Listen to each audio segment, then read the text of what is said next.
there's two sides to every coin, then there's a conversation you can join. But I'm an old dog and there's new tricks, and some of my opinions you just can't fix. 'Cause I'm an old man yelling at the sky. I'ma shake my fists at the clouds and cry. Get off my lawn, you snowflake, before I have a meltdown, breakdown, shakedown. 'Cause this is my hometown, so back down, sports clown. It's all just a game, and it's the last down, let down, cowtown. I said it's all just a game. I give the touchdown, the rundown, the lowdown.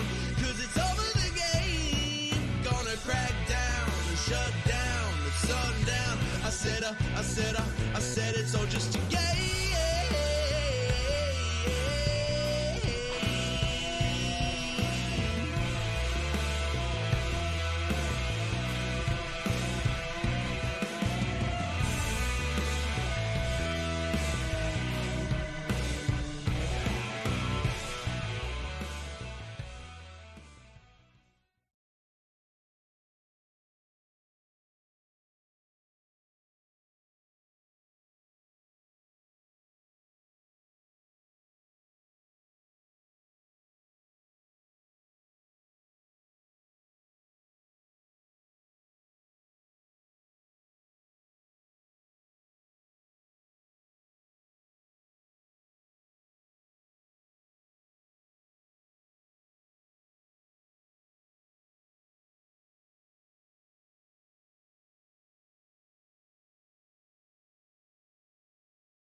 When there's two sides to every coin, then there's a conversation you can join.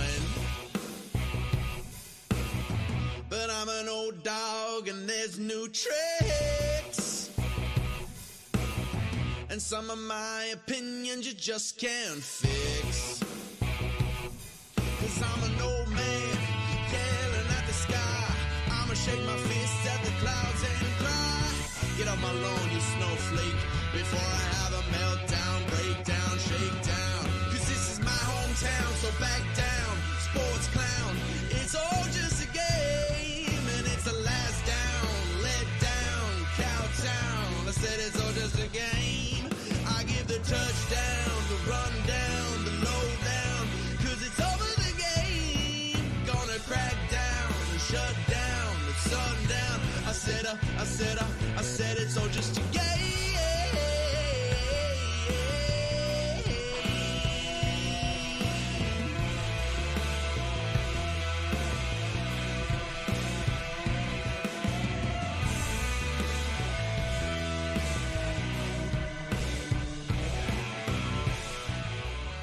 Well, I just kind of wanted to mimic what the Flames did last night. Didn't start on time, did they? Hi, everybody. Welcome. I am your host. Thanks for being here. Again, you know who you are. Glad you could be with us. We are live in the Oodle Noodle studios. We're not just crazy about noodles. We put the same energy back into the community. 2 locations, 1244 17th Avenue Southwest and 105 Main Street North in Airdrie. Pickup and delivery. I like it. I think you're going to like it. I think we're going to have a fun show today. Bonesaw is going to be here. We will get the legendary Hall of Fame voice of the Calgary Flames, Peter Maher. He'll join us coming up in just a couple of moments. Later on, one of the podcasts I used to produce was for Kidsport called the Face First podcast with Alysia Rissling, who is now retired from bobsleigh, but an Olympian, and Grace Dafoe, who is chasing her Olympic dream in skeleton. So I always enjoyed their podcasts. It was a Kidsport-based podcast, but they always got into some really good topics. And as the producer, I never really got to weigh in on any of them. So some of those we will get into here today. Reminder that tomorrow's our next show, not Friday. Long weekend. We're going to squeeze one in tomorrow, and I'm looking forward to it. JD Lewis, yes, that JD from CJ. He's our UFC insider. He'll join us. Lots to talk about in the UFC world. As well, Eric Tahachuk, who I believe is back and is going to join us live in the Oodle Noodle studio. So I'm really excited about that. Looking forward to all of that. A lot to get to today. This is one of those days in which I thank the good Lord above for Afterburner, and I thank the good Lord above for Barn Burner. Because I think Ryan and Boomer and Rhett over the course of the last 12 to 14 hours have done a much better job of articulating the passion, the frustration, the issues that I think many who support the local hockey heroes, or at least follow their journey, felt after a 4-3 loss to Chicago. Want to be careful how I say this. This is because you always hate that guy that, see, I told you so, even though you don't remember him ever saying anything about it. On Monday, when we talked about the next 2 games, Winnipeg, obviously tonight being the big one, 2 points back, that sort of thing, just worried about the attention to detail and getting ahead of yourself. All of these things that are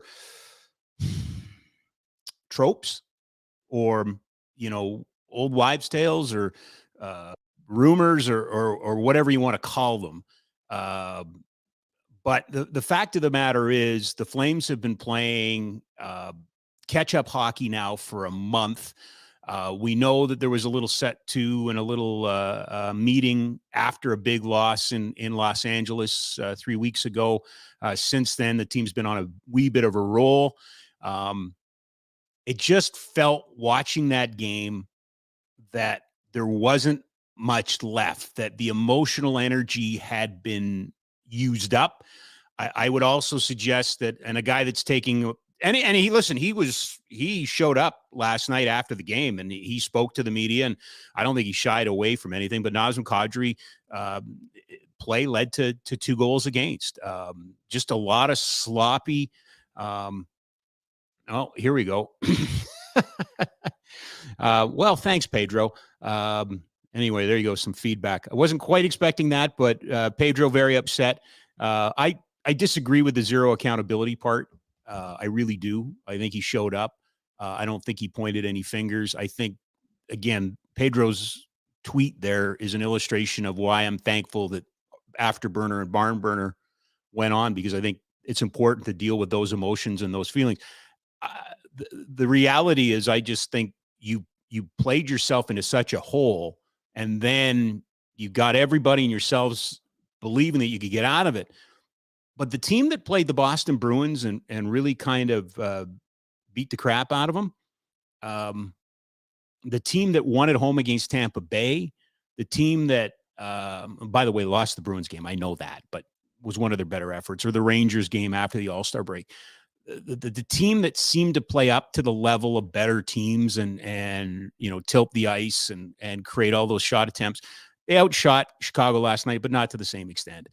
I just don't think there was anything left in the tank as far as Kadri goes. And when we get Pete on, I certainly want to ask him about his feelings on he came in, he and Huberdeau were the replacements for Gaudreau and Tkachuk. That's it, straight across the board. That's what it was, right? And then Mackenzie Weegar was an add-on and a first-round pick and all that sort of thing.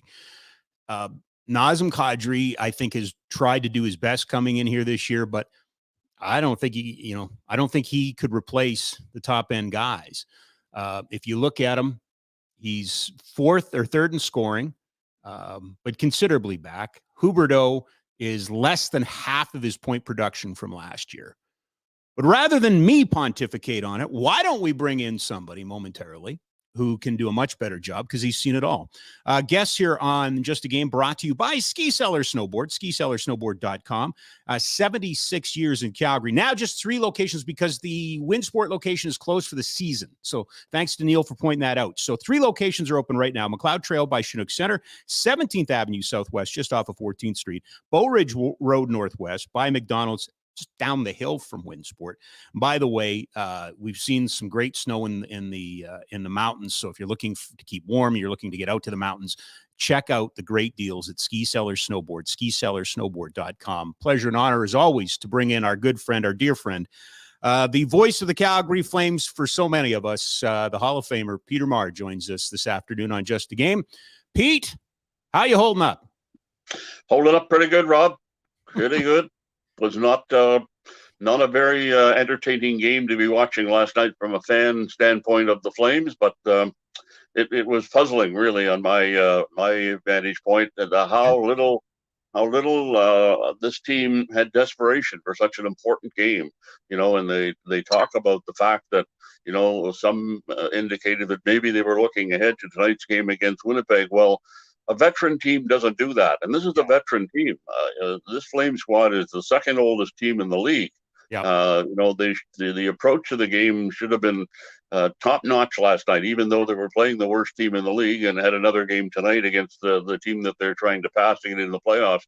But they just didn't have any jump, any spark, and so many turnovers through the course of the game. And then of course they led to the goals that were scored by Chicago to pull off that victory. The Blackhawks came into the game having lost 8 straight. I mean, some people figure they were tanking to get the Connor Bedard, and yet they were able to knock off the Flames in such a critical game. So, another thing that puzzles me here is that Blake Coleman made a comment not that long ago, might have been 2 weeks ago.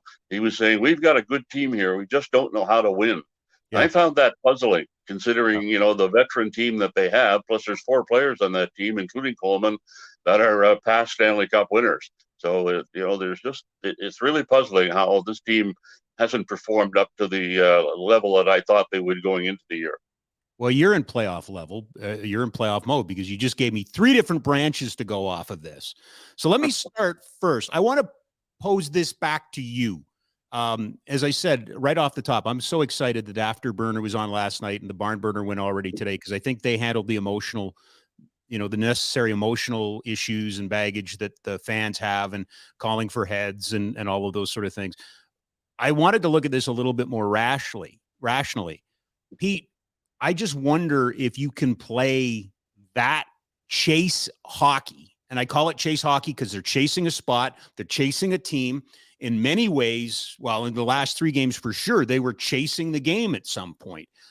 I just don't know if there's any emotional equity left in these guys. And I will get to the Coleman comment in a second, but it reminds me a little bit of Brent Sutter's first year here with the Flames, that, they were right around a playoff spot at the trade deadline, and then they fell out, and they tried, but they just couldn't get back into it. It's hard when you're chasing, when you put yourself in the position that the Flames put themselves in. It's a hard game. You're thinking about it. It takes its toll. I just wonder if they just didn't have enough emotion left, for the lack of a better term. It is a valid point, Rob. The thing, though, that I would say with that is that they shouldn't be in this position. 100%. Oh yeah, for sure. Sure.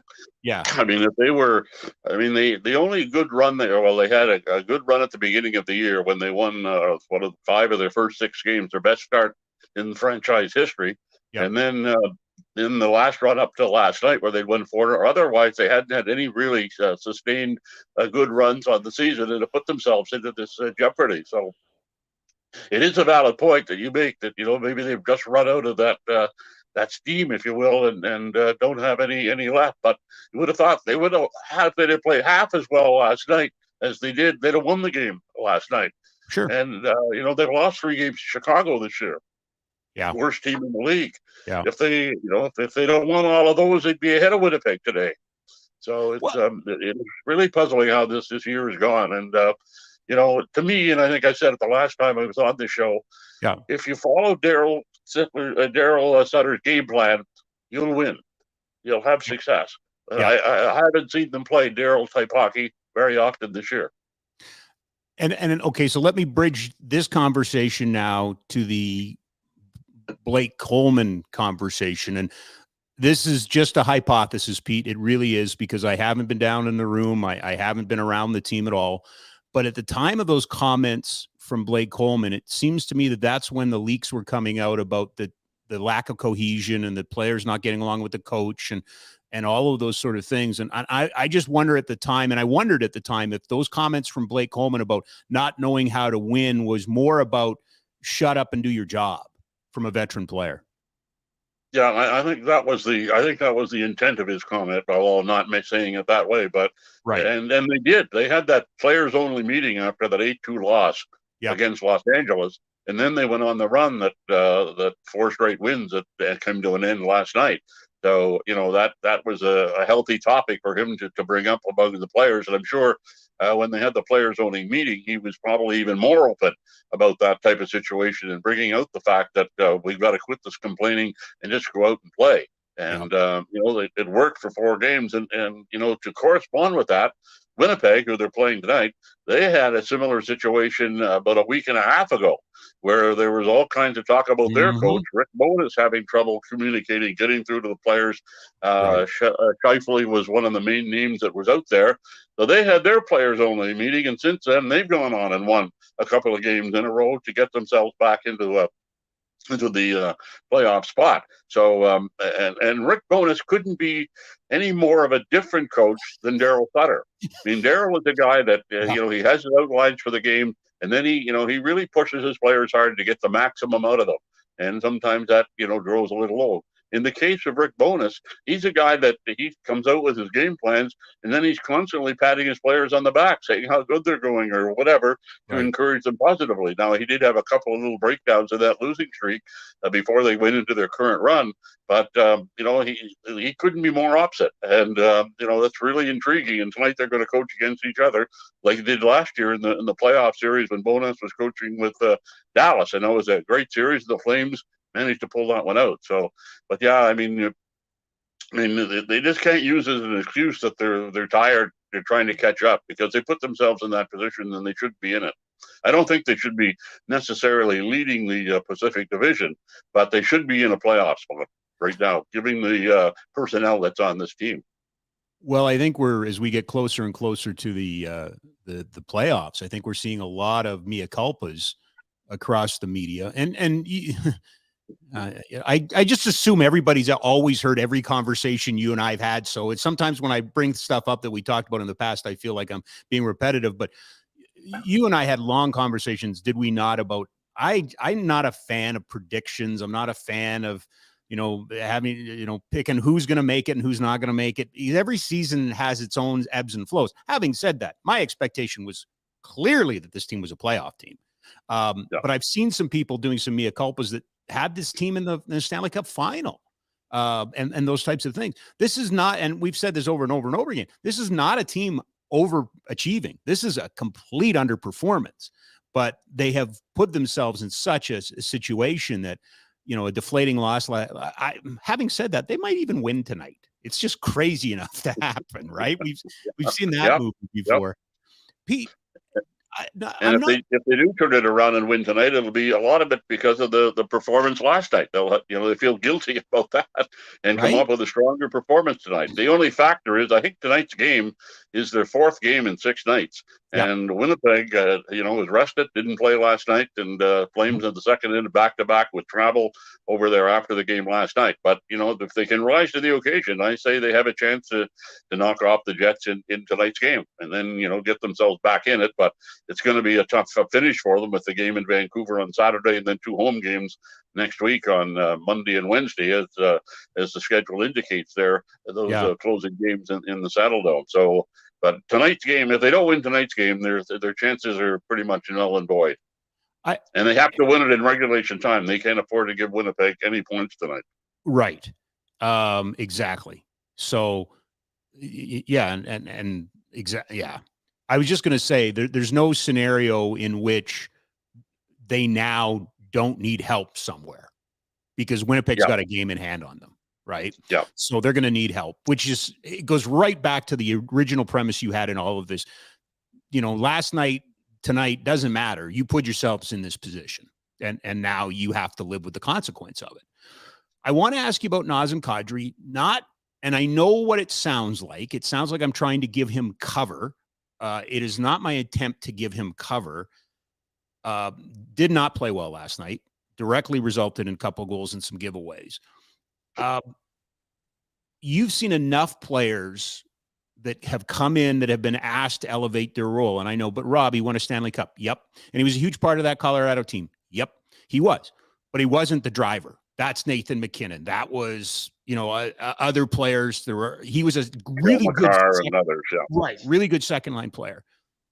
Did we find out this year how difficult it is to be a top line player in the NHL? That some guys, given the opportunity, still, and the comparison I would make, Pete, and I don't know, maybe this is completely unfair, but you'll remember when Rennie Bourque was going to be the replacement for Jerome McGinley. He had 20 goals, and Rennie now, he could take some of that load. And I don't, I remember being in some of those scrums, and Rennie didn't like that. That was a lot of pressure. Is Kadri kind of stuck in one of those situations that he's been asked to be a number one guy, but he can't be? That's a very good point you bring up there, Rob. It's one that I hadn't really considered, but you're right. When he played with the Avalanche last year, he was very strong part of them winning the cup, but he was not the premier guy. There were other guys there that were leading the way for them. Right. Now, having said that, I thought over the first half of this season that Kadri was the Flames' best player, certainly the best forward. Yeah, and he went to the All-Star game as the lone Flame representative there. But it seems that ever since then that he's come back, he hasn't been the same player at all. And last night, I thought it reached an absolute low for him on this year. I mean, he caused them 2 goals with kind of lackluster play. And, mentally, you're right. He may be feeling the pressure of supposedly being a top player on this team and not really being, built to be the top player. He's built to be a contributor, a strong contributor, but he's not playing with any fight or any emotion out there, it seems. And of course, there was some talk that he and Darryl had a little bit of a friction there, and Darryl benched him one of the games.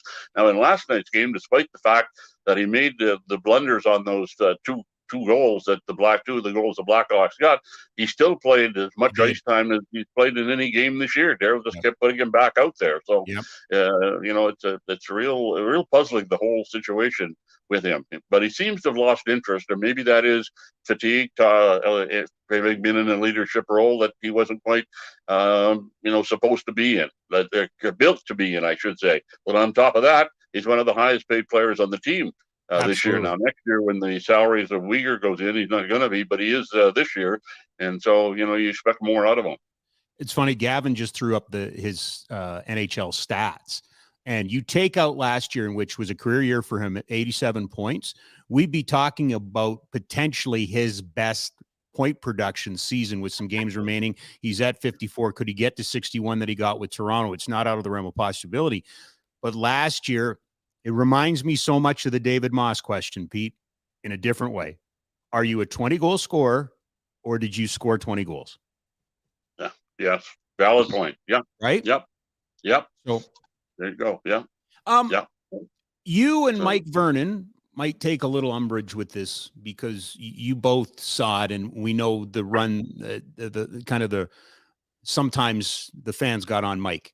Last night, after that 4th goal, big Bronx cheer the next time Markstrom played the puck.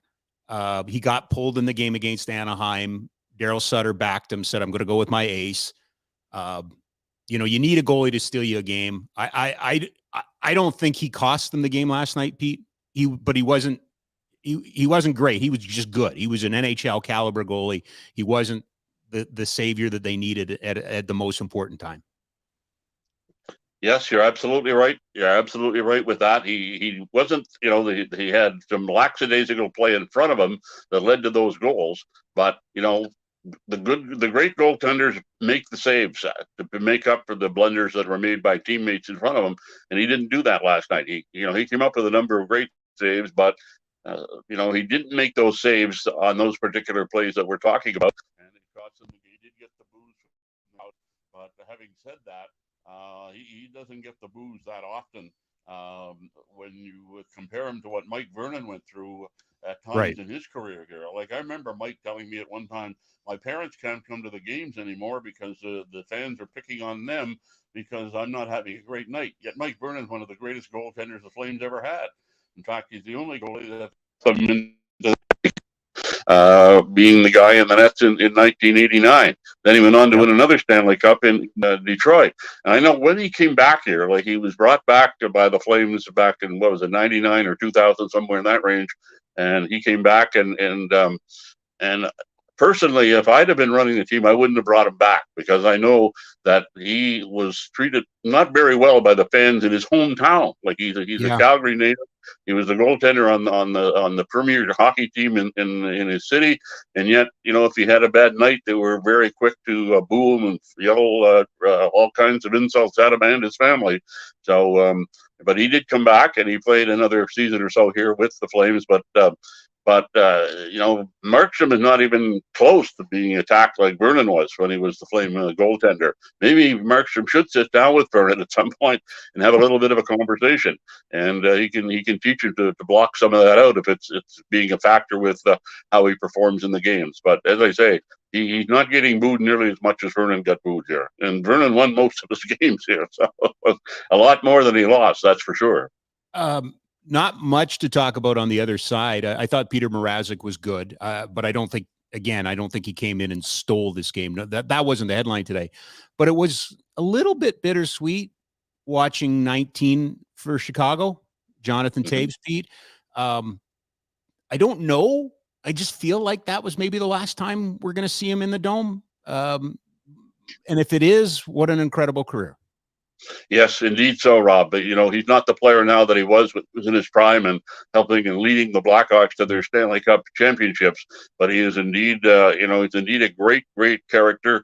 And, he's been through a lot with the illness, the continuation of COVID that's plagued him. Last he missed a whole season in there. And then this year he's missed some time up until recently. But I think a real interesting note in last night's game was in the warm-up when he was tossing pucks into the crowd to spectators that were near the bench of the Blackhawks, and that to me gave me a little bit of an indication that this is going to be his final hurrah in a game here in the Saddle Dome, which will be too bad. He's an older player now, but I think if he hadn't had those health issues, he could probably continue on and play a couple of more years in the league. But it seems to me like this is going to be his final hurrah in the Saddle Dome, and soon it'll be his final hurrah in the NHL as a player. But certainly he has Hall of Fame credentials, and his performances in prime time are not going to be forgotten. And this is a guy, I've had the opportunity, and I think you have too, Rob,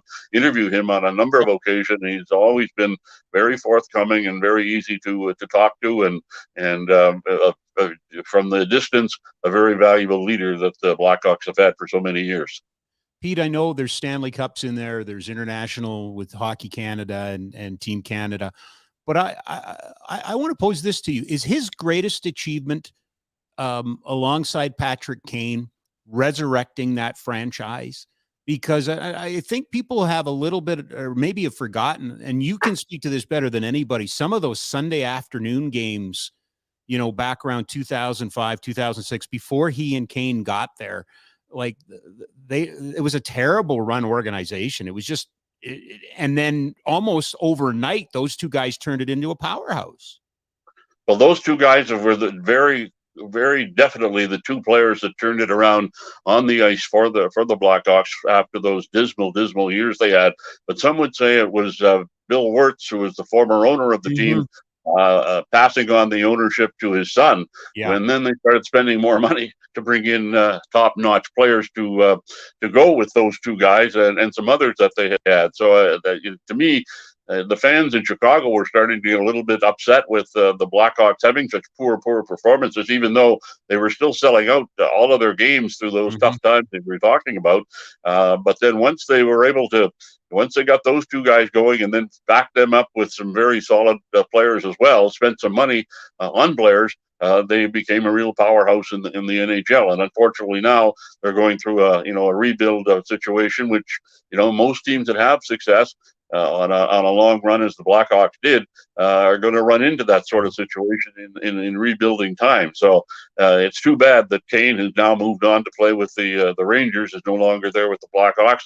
Toews is the last guy from that group, at least the leadership group of the Blackhawks, and it's unfortunate that his career ends with the team that's going to finish near the bottom of the NHL standing. But that's the way things work. But yeah, it definitely turned that franchise around and made them a more competitive team and satisfying the fans in Chicago. You're right. I think we need to tip our hats as well to Seabrook and to and to Keith as well. I mean, there was a great leadership group, and as you take a look there, I mean, they're just for so long they were just so bad, and but the other thing that they did, Pete, and you can speak to this better than I can, but Chicago likes a winner, and they were able to cut through, and Toews and Kane were just as big a deal. I mean, the Cubs that's a Cubbies town. That's a Bears town. It's to a lesser extent, it's a Bulls town, to a lesser extent, a White Sox town. But, Kane and Toews cut through that. They were able to give the Blackhawks a very big profile in that city too. They definitely did. No question about that. I mean, up until that time, anytime you'd go to Chicago, the big appeal was to the basketball team, the Bulls, who were winning championships in the NBA and Michael Jordan and all of that situation in there. But those two guys came in and brought this team up to the same level, if not above the level of the basketball team once they got them firm footing into the ground. And of course, eventually the basketball team had faded a bit. And but yeah, I mean, if they hadn't brought in Toews and Kane and Keith and Seabrook and a few other players, they'd have stayed in the doldrums of the league and would be maybe the third or fourth rated team with regard to the city of Chicago. But he certainly brought in much more excitement for their fans and winning ways, and allowed them to become more prominent in the city and more prominent like they were back in the days when they had Stan Mikita and Bobby Hull and Pierre Pilote, Glenn Hall, and all that gang when they won a Stanley Cup, but were finishing in first place in the regular season a number of times during that spread, when the Blackhawks then were right up there. They may have been the premier team in Chicago after the Cubs at that particular point in time, but that fell off. But then they got it brought back again with those two guys in particular leading the way.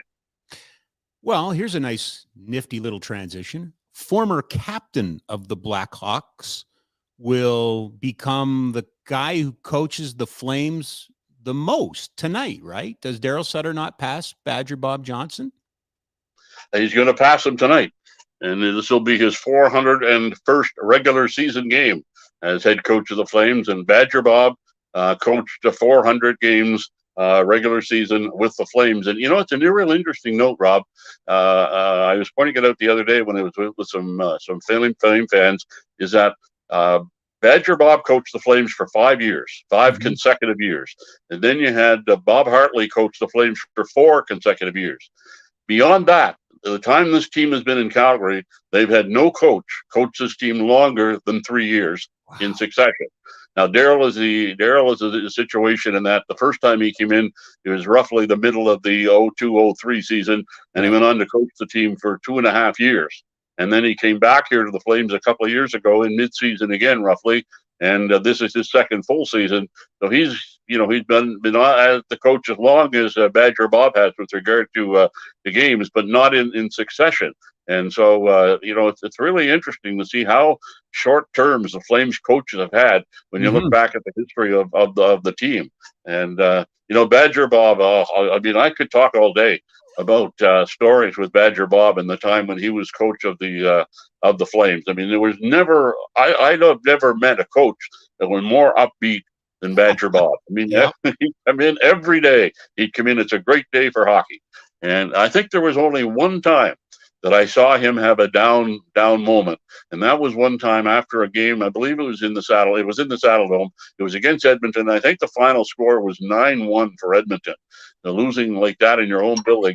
And after the game, when he was meeting with the media, he had a down moment there for about 30 seconds. And all of a sudden, he snapped out of it. But we'll come back. We got a great goal there near the end from Poplitsky, and we'll go on. We're going to win some more games. And that was Bob. And it was every day he was an upbeat guy. And you go back to he was the most superstitious guy I've ever been around in my life. And just to give you some examples of that, like we do a coach's show with him every day. Most of the time we do a recording of it in the morning after the morning skate, and then would run it on the air prior to the game. And Bob had a superstition that if Flames won the game prior to this one that we were doing, we had to go back to the same location to do the show and do the interview. And the most popular place, and maybe Daryl should go there for some of his segments, is to the boiler room of the Saddle Dome.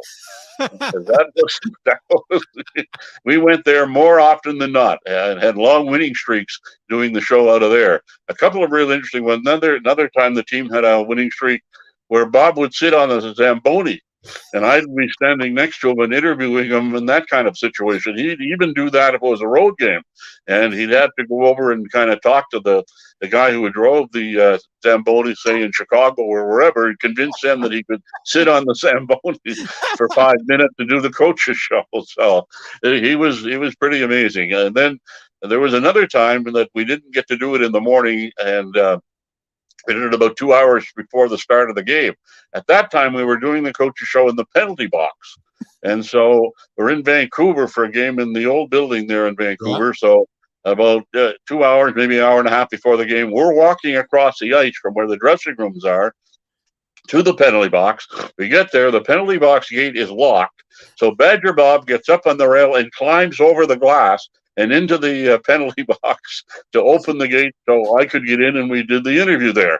Then we get out after that 5 minutes was done and walk back across the ice.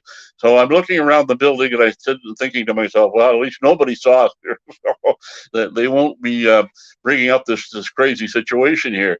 And then I get up into the broadcast booth, and Jim Robson, the longtime broadcaster for the Canucks, was up there. He says to me, what was Johnson doing climbing over the glass to get into the penalty box a while ago?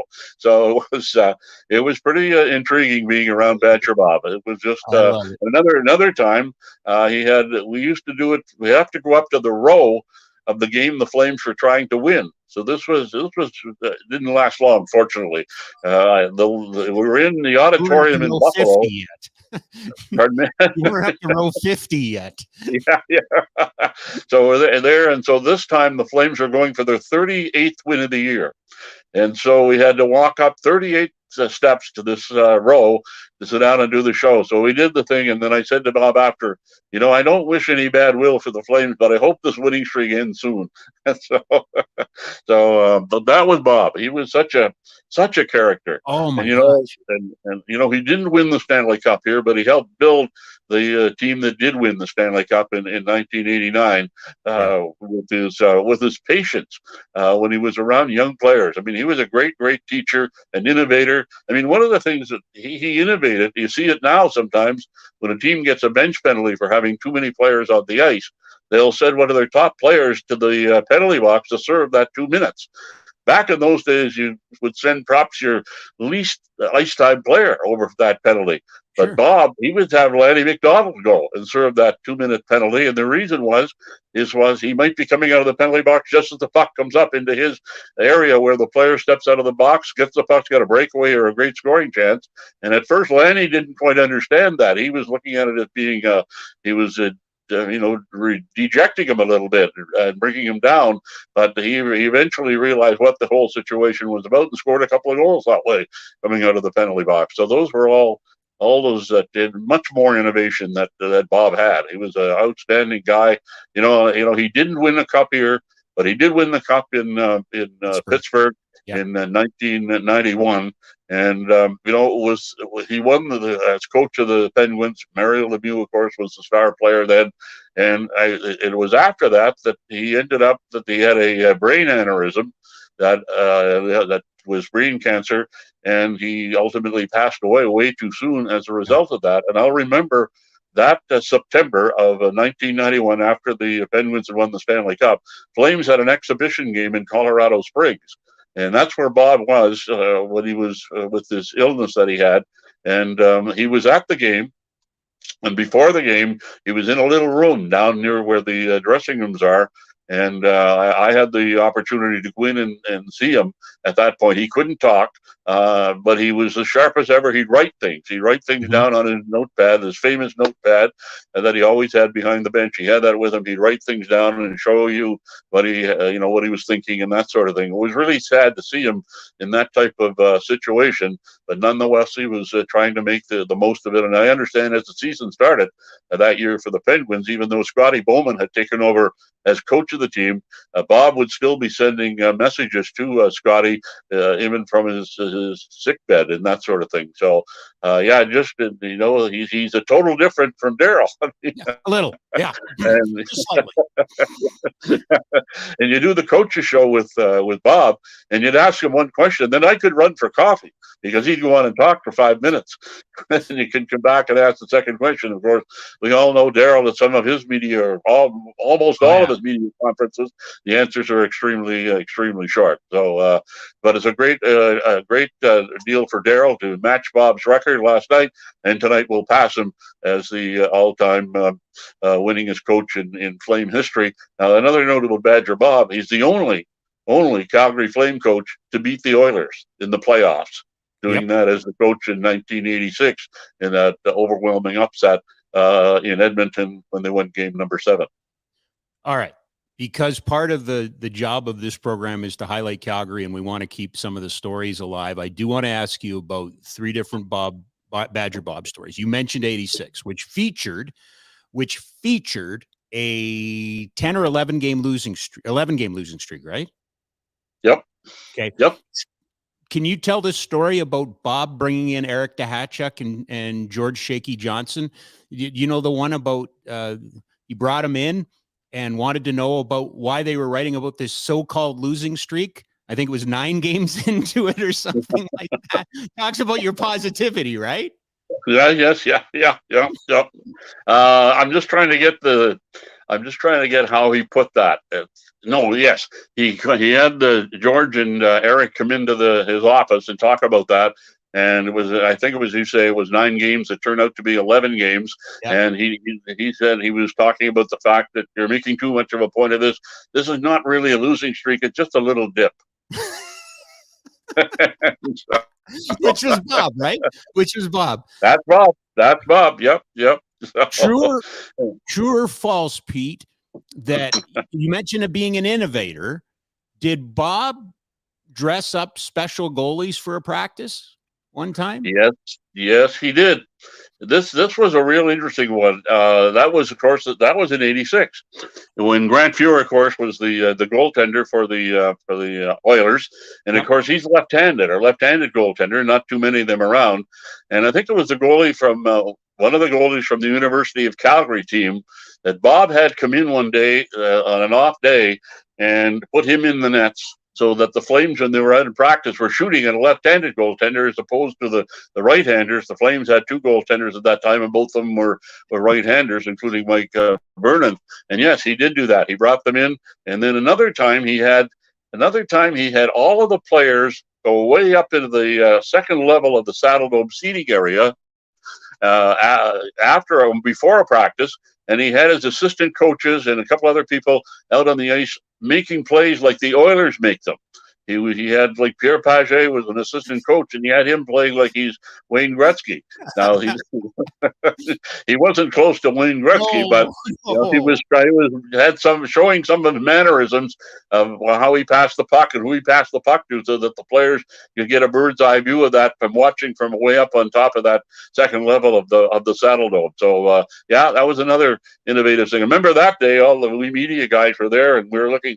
Has Bob really lost it, having those players all the way up there and these assistant coaches making like they're Mark Messier and Wayne Gretzky and Paul Coffey, etc. So, but that was his plan, and it worked. He was just absolutely incredible. Some of the things he'd come up with.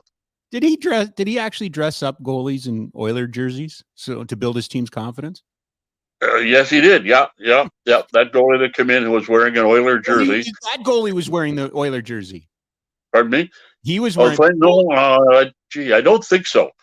I don't remember that happening. Didn't he?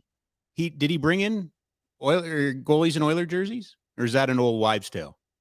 What's that? What again, Rob? Sorry, did he dress up some goalies, like not his goalies, but other goalies, and brought them in Oiler jerseys, or is that just an old legend? No, he had one guy that came in. He put an Oiler jersey on him. Okay. Yes, he did. He did do that. I forget who the guy was. It might have been the same guy, the university guy. But he did do that as well to give the Flames confidence. They were scoring all kinds of goals against them, so gave them confidence they could score against Grant Fuhr. So he did. And I don't know why this particular one sticks out of my head, and I apologize because it's kind of like a magic trick. We have never met before, folks, so I'm throwing these out at Pete. But the famous game in New Jersey where it got snowed and delayed, and you had to buy time. Was one of your guests not Badger Bob's wife?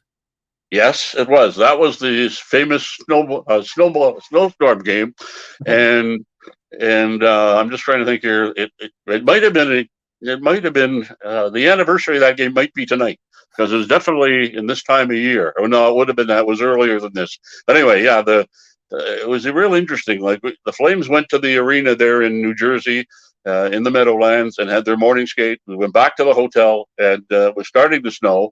And I remember in my room, I was getting some notes prepared for the game, and I get a phone call from Al Coates. Yeah. Al at that time was involved in with the Flames and media relations or management. I forget which. He later went on to be the general manager of the team. Anyway, he called, said, "We're leaving a little bit earlier today from our planned time to go to the rink because of the snowstorm. We want to make sure we get there." So fine, we go down, and so we get there, and the time it took for the bus to take the team from the hotel to the arena was the normal time. They were able to get somehow around the snow and all that type of thing and get in. So we're in there really early, and none of the Jersey guys were there. And so time was going on, and the team ultimately went out on the ice 3 times for warm-ups.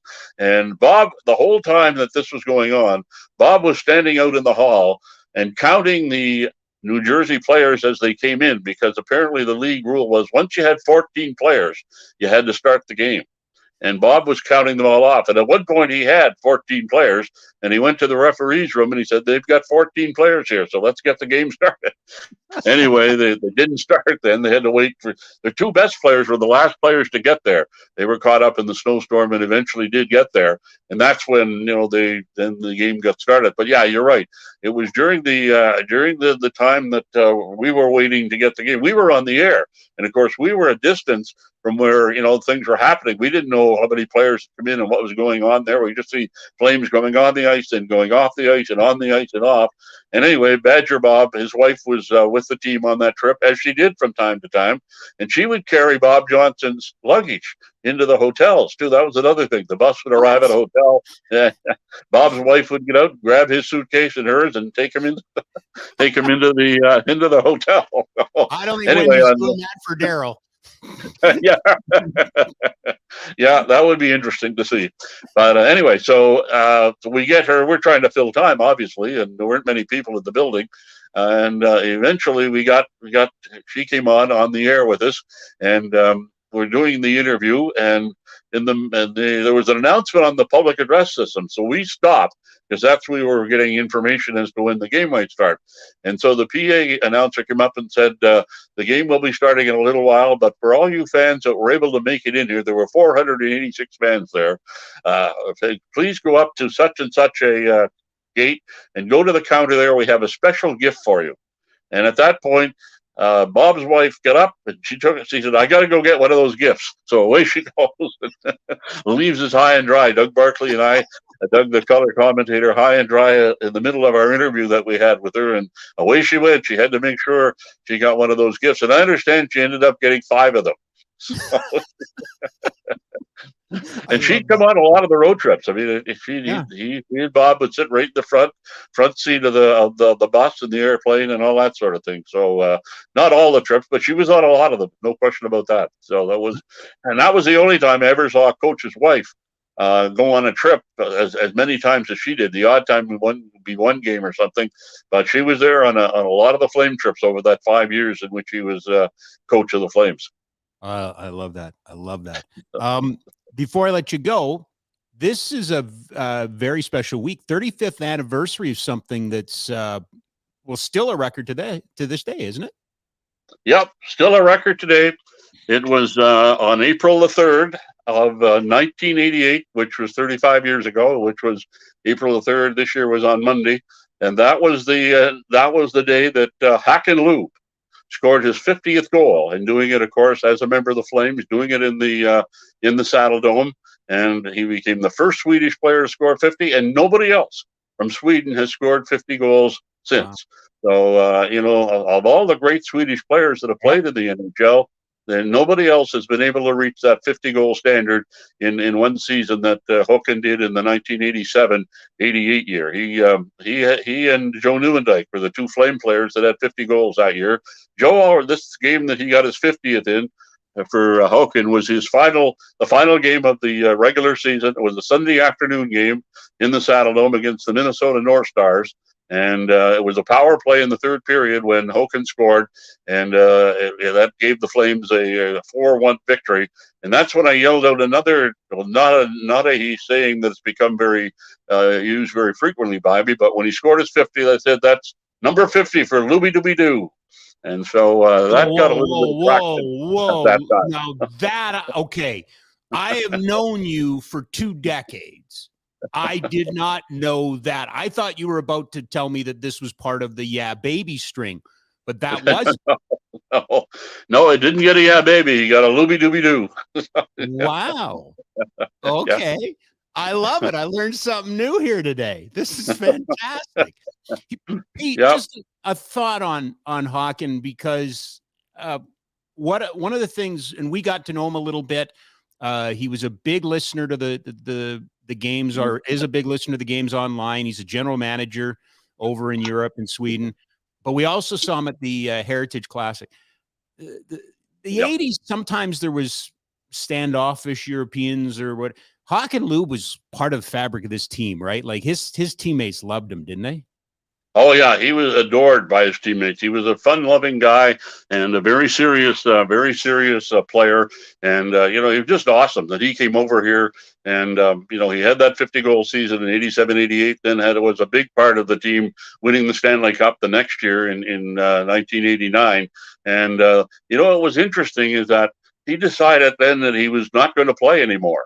And he was still young at that point. I think he was 29 or 30 years of age, and decided then that he was going to retire as an NHL player, stop playing in the NHL, go over and play hockey again in Sweden, because he wanted to be. His kids were getting to a point where they were going to school, and he wanted to have them going to school in Sweden as opposed to going to school in Canada, because of the fact that Swedish was their number 1 language.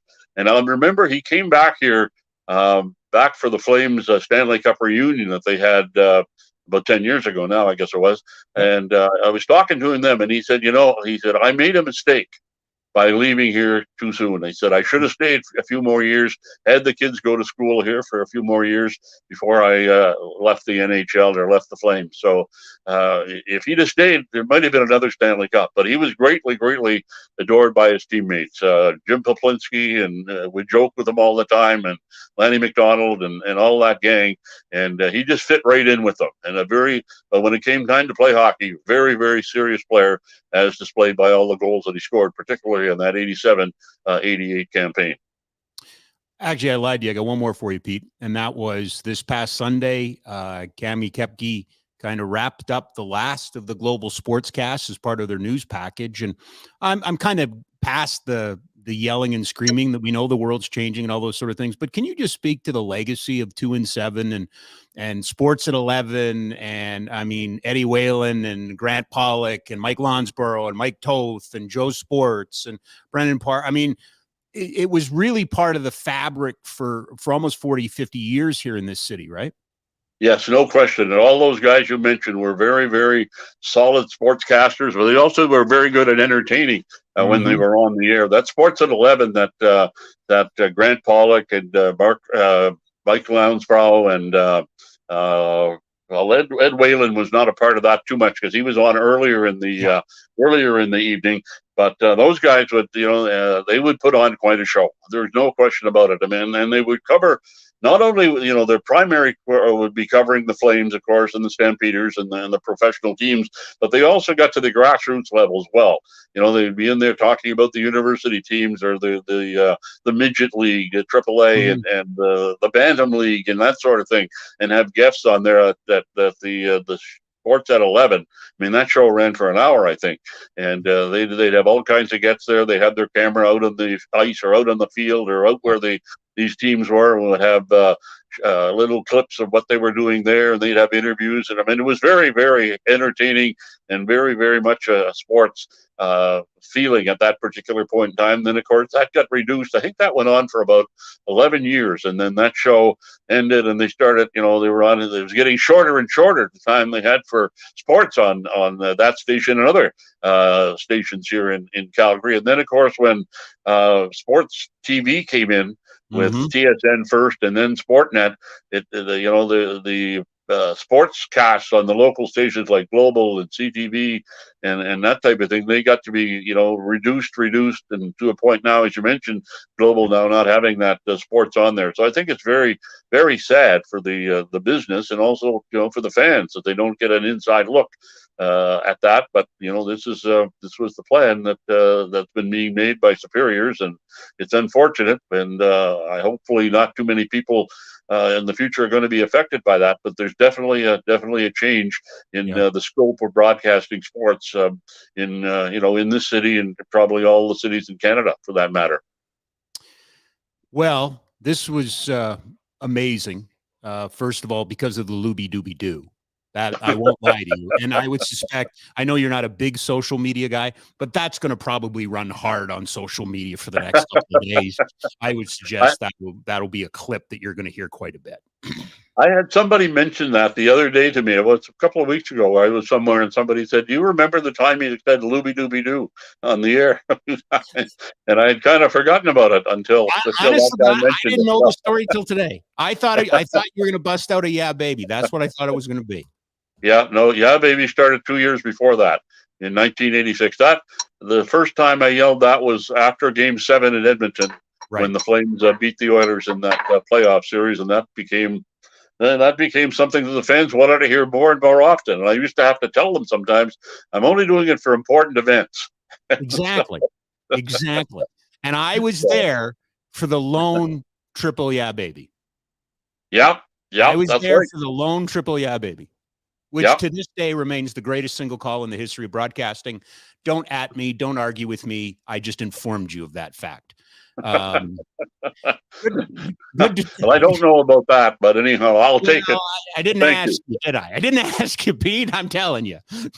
All right, my friend. We'll catch up in a couple weeks. Who knows what happens tonight in Winnipeg? We'll watch with great interest, but you'll stick around for the playoff run, regardless of who's in it, right? We can talk hockey with you for the spring. Yep, we're definitely able to do that, Rob. So look forward to the next one. All right, buddy. You're the best. Down from the Kerr, man. All right, buddy. There you go. Doesn't get any better than Bonesaw. The legendary Peter Maher. And if you're keeping track at home, at 7 Hall of Fames. His brother, 6 Hall of Fames, but 7 for Pete. Of course, guest brought to you by Ski Sellers Snowboard, skisellersnowboard.com. 76 years in Calgary. Not just skis and snowboards. Get in there, get warm and dry. Great deals on right now. In just a couple of minutes, speaking of friends, we're going to welcome a couple more in. Today's reading assignment, and I hate, if you're not getting The Athletic, you should. I was going to do something a little more pertinent, and I read this. Fluto Shinzawa from The Athletic covers the Boston Bruins, and I've had Fluto on the old show quite a bit. Great, really good writer. He wrote a column. It's Bruins goalie Linus Ullmark's ascent to the NHL elite, how one technique tweak changed everything. And I'm pretty sure that my next 2 guests can appreciate this. But if you read the article, 2 inches. 2 inches is what we're talking about here. 2 inches in his game. He goes from 38th or whatever in the league in save percentage to maybe the Vezina Trophy winner this year. Fascinating. I love that kind of writing that gets into the weeds. So that's why another Athletic column. Just a reminder, we are on tomorrow, not Friday. We're taking Friday off. We're back on Monday. And speaking of friends of the program, how about this next Wednesday? Billy Jaffe from Nesson, good friend of the program, as well. Marco Carducci from the Cavalry, your Cavalry, will be here. And a reminder, we are broadcasting from Treaty 7 territory, and this is an inclusive program. Everybody's welcome. We welcome everybody, and we welcome our next 2 guests, brought to you by Ski Sellers Snowboard, skisellersnowboard.com. In no particular order, because I do not play favorites. It's a pleasure to welcome both of my friends here, formerly of Kids Sports First Face podcast. And we'll find out if that's over or just, been on hiatus.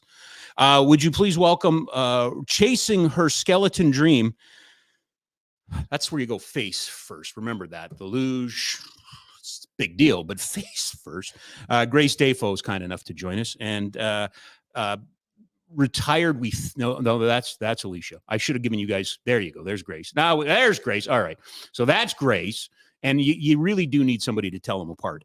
And Alysia Rissling, who is, multi-sport basketball, but retired from bobsleigh as well. Alysia Rissling joins us.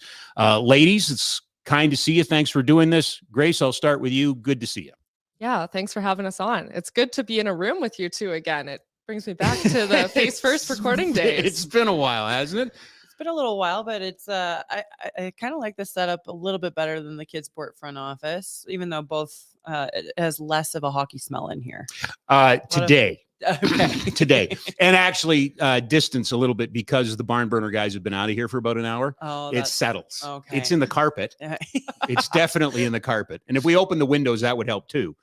Lots to talk about with you guys. But first of all, hiatus, canceled, gone away. Where are we at with the Face First podcast, which was one of my favorite podcasts because I produced it?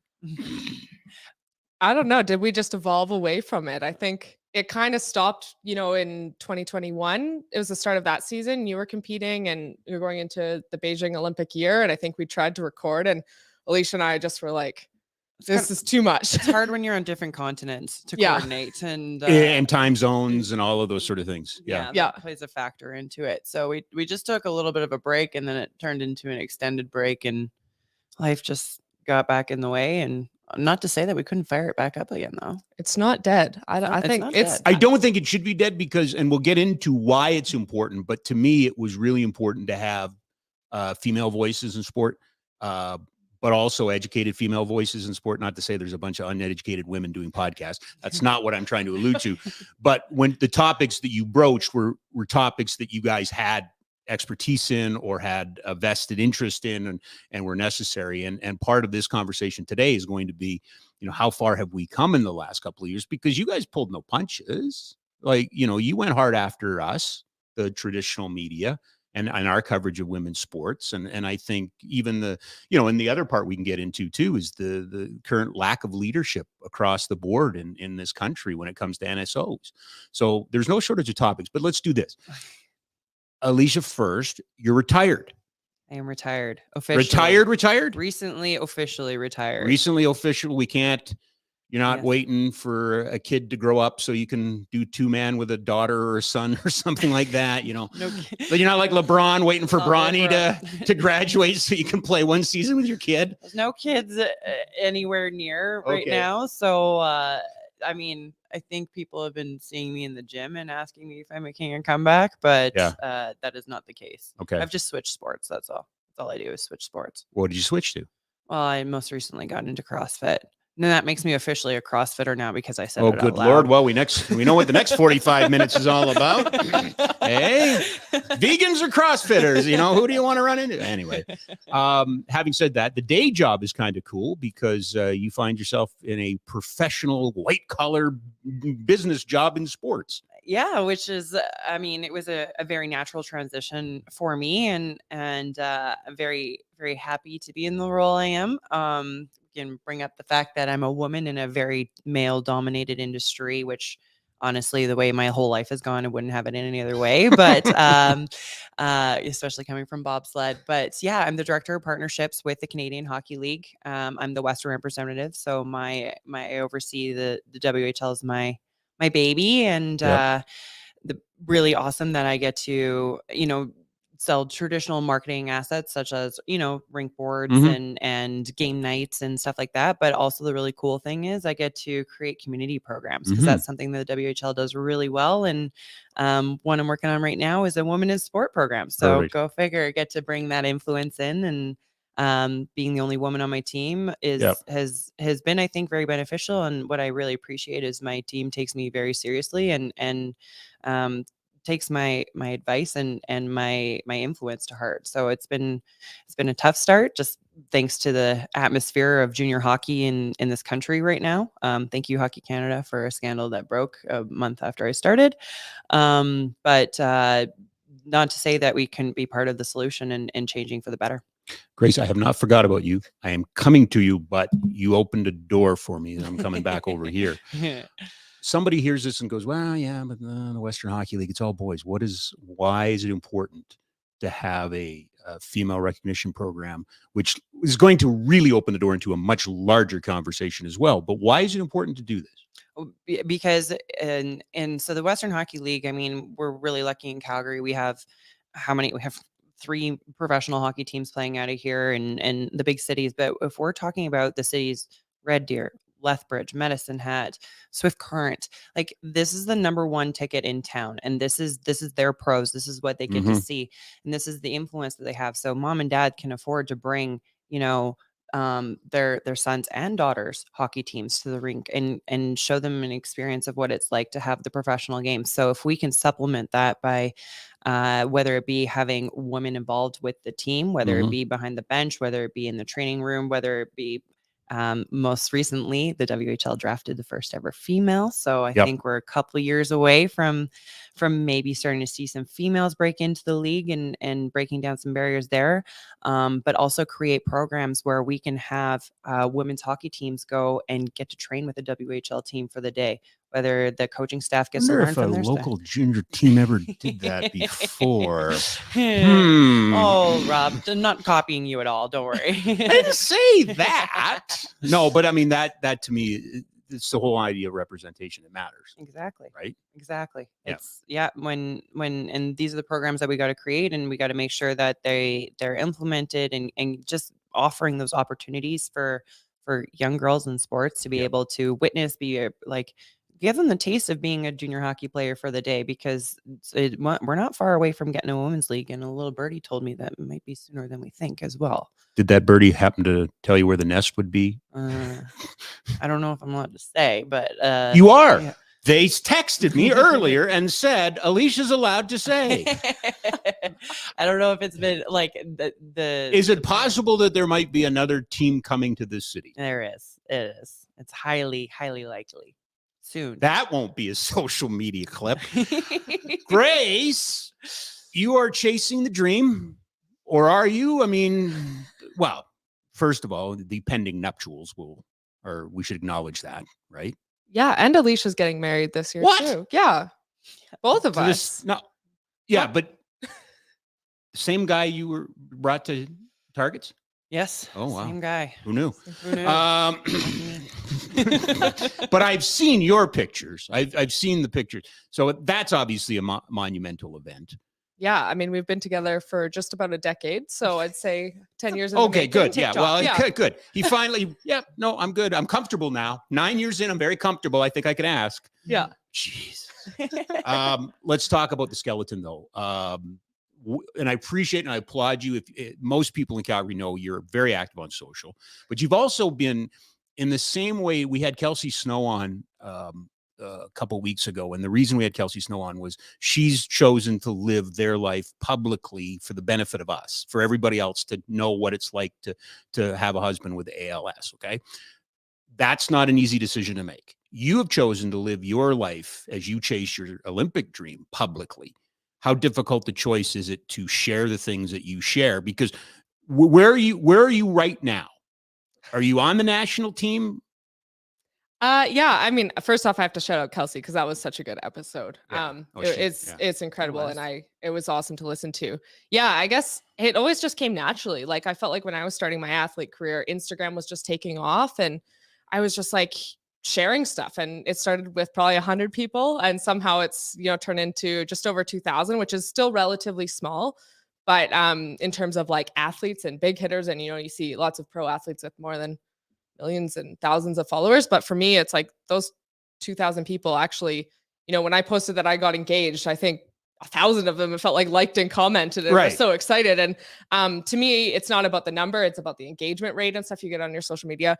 Anyways, to me, it always felt like, oh, I've shared such good moments. And, I finally made the national team in 2019. And I was so excited after 6 or 7 years of kind of being in limbo in that way and representing Canada, but not in the national program, and just doing that as my side hobby. And it was a bit of a crazy year. Definitely, I think to me right now, where from my understanding, and you say, where are you, is I'm racing for Team Canada. I'm a member of Bobsleigh Canada Skeleton. I'm just not a targeted athlete. So I'm what we call like a BCS non-targeted athlete. So that means that I'm funding everything pretty much myself, or, with fundraisers and other personal sponsors, but it doesn't mean that my dream is over, and it doesn't mean next year is next year and the year after. So we're not calling time quite yet. I just got back to my off-season training yesterday, and I've had some really good conversations the last few months in soul searching. And at the end of the day, a really good mentor of mine just told me, wake up and make the choice every day, and your choices will kind of show you where your morals are lying.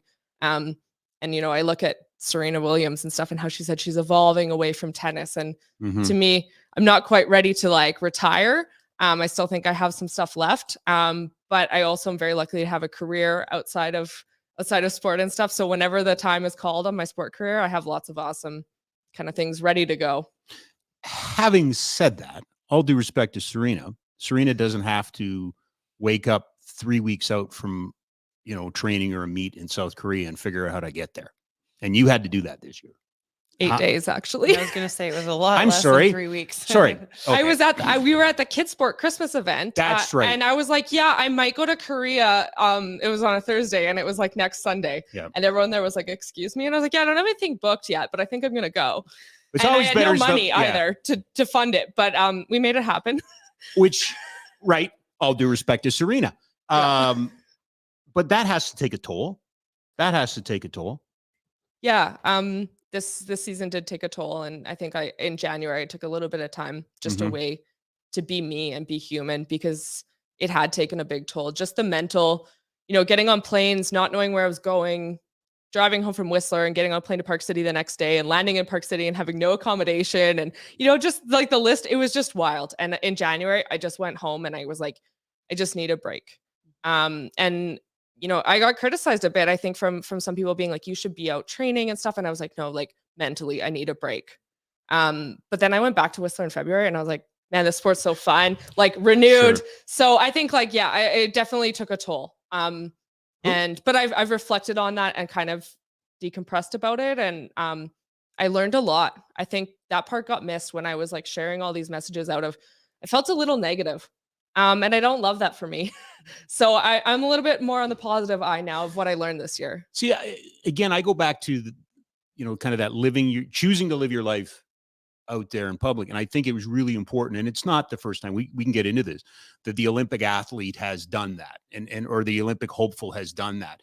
Because again, I go back 20 years on this and I don't have to lecture you guys about the funding that athletes get and the self-funding that you have to do. Would you have gone through this same turmoil this year if you were a targeted athlete? I mean, I would say that things have been challenging for them in different reasons also. So I think I would have gone through similar things, but there was the added layer of, because I was kind of the last on the list to fill, they were in such just like struggling day to day to get things done. They were really focused on those targeted athletes. And, I wasn't named to a team, and it took them till January to actually clarify what my team status was, because I asked if I was insured to slide. So, I mean, yeah. And I had to ask those questions. I was like, listen, I don't care what the answer is. I just need to know if I need to go get my own insurance or if I'm insured to slide. Yeah. So yeah, I think everyone's had their struggles. It hasn't been an easy year for any, sliding athlete. So we definitely, but it just depends. I'm just trying to provide context to somebody who might be following you, and because they do see that, right? Like, well, if you're part of Team Canada, well, that's why I asked the question I asked. We all know in this room there's being with Team Canada, and then there's being with Team Canada, right? Or being part of Team Canada in the funding models. Well, right? Especially if we're talking about Bobsleigh Canada, or Bobsleigh Canada Skeleton, as it's called, BCS. We'll reference it from here now. And obviously we went through a huge public battle last summer. Absolutely stunning. Yeah, it's been a year. It's been a year since we called since that action. Been a year. Yeah. And it's still ongoing. For those who don't know, and I'll try to lay it out, you guys can fill in the gaps, but all of a sudden Hockey Canada and some questions were being raised about NSOs, national sporting bodies, and your sporting body had somebody running it, but also chairing the board, which technically they weren't supposed to do. And then when athletes started asking questions, fair questions, that person decided to take their ball and go home. Therefore, nothing could be done. I mean, it was a stunt to try and put off a vote, was it not? You're on the right path. Okay. Of that. So we had a president who was an elected president. If we want to get into the details of how she was elected in 2014, that's a whole other episode by itself. Showing up with 191 proxies to a meeting that had 60 people at it. So didn't matter how many people. So you're telling if I can find 190 people, I can wander around and lead something? Yeah, exactly. What a world. Ran unopposed in 2014 because we didn't have anybody who was willing to kind of go up against her. And then we had 93 athletes sign a letter asking for the official resignation of our president of the board, as well as to a staff member, our high performance director. And they refused. So as a person who is an elected official who represents the athletes, and you have a whole slew of athletes, 93 people is what I'd say a majority of the athletes who have competed in the last decade, lose their faith in you and they refused to step down. Why? What were they clinging to? Exactly. Rob, if we ever could figure that answer out. I would love to sit down and get the answer one day. We would all love that answer. We would all love. Oh, I was just being facetious. I thought it was. No. Exactly. We have no idea why. No idea why. And this president had been acting as the CEO because we couldn't afford to pay a CEO because the program is in so much debt. Yeah. Which they inherited the debt in their defense. Like it wasn't. Like it was a residual problem that from a funding model that was ongoing from the 2010 Olympics that was extensive. And then when that 2010 Olympics kind of pool ran dry and they still were operating as if that money was still coming in, and they dug a huge hole. So when this current leadership came in, they didn't inherit something that was easier to fulfill. And the sliding sports are extremely expensive. I mean, skeleton gets the short end of the stick all the time. There's less of them, and it costs less to run a skeleton program. Track time is still the same for everybody, but they can at least travel, but I mean, it's a gong show for them to travel, but their sleds can go with them on the hill. Bobsleds, it's cost us $5,000 to send one sled one way to Europe, and we got to go there and back multiple times. And put them on trucks in between all the North Americas, and they get driven. So like we know it's a stupid expensive sport, and it's just been an ongoing process of mismanagement, misprioritizing, miscommunication on over and over and over again, which the athletes felt that was actually what was costing the program an immense amount of money. It's like, well, if from a lack of ability of leadership to be able to make decisions of what tour, how hard is it at the beginning of the year to be like, as Grace described, like, well, I'm going to Korea in 8 days because I don't know what's happening. And it's like, well, if we had these things planned out in the summertime, and it's like you're sending X amount of athletes to this event, to this event, at least they could pre-plan, and you're not buying a last minute ticket that's going to cost you $2,000 for a ticket that could have been $800 if you booked it 3 months in advance or 5 months in advance, which is kind of an ongoing thing. So, yeah, to your point, just to wrap this up, because otherwise I'll go all day, but then we had an AGM. An AGM happened, and the athletes came prepared to, as is their right, to vote a new president in. And the president, after a 5-hour standoff, refused to call an election, and then walked out on it, rescheduled the section part of the election, in which she after an hour and a half into that meeting, it was in Whistler, by the way, so they moved it from Calgary to Whistler. So try to get away from the athletes? Well, so the athletes were there. Oh, the athletes okay. were there. Okay. So they went to the athletes, but to the majority of like the federation, of the members of the federation are all in Calgary or Alberta in general, or Ontario. But so a lot of the alumni, I consider myself an alumni at this point, had to be there to support the athletes who had to race. Weren't you guys? We started North America's Cup training, our day. first international race of the year, on the development team side, the next day. After a tumultuous, and there was nothing more comforting, I think, than seeing Riz got out of the truck and just to see some friendly faces. I know as a current athlete, we were stuck in that and kind of like isolated from our family, from our friends, and going through this. And not knowing, teams weren't named yet, kind of stuff for us on the skeleton side, and seeing Riz get out of the truck and a few of the alumni, it felt, at least personally, I was like, oh, they're here to support us. And it was so great. We were there to be the voice, because we felt it just wasn't fair to the current athletes that, are going through a selection at that moment. And, a lot of these things they're never black and white. There's always a gray area. And a lot of it is coach's decision based on, and how they justify it is based on, algorithms of their potential, not necessarily how they did in the race either.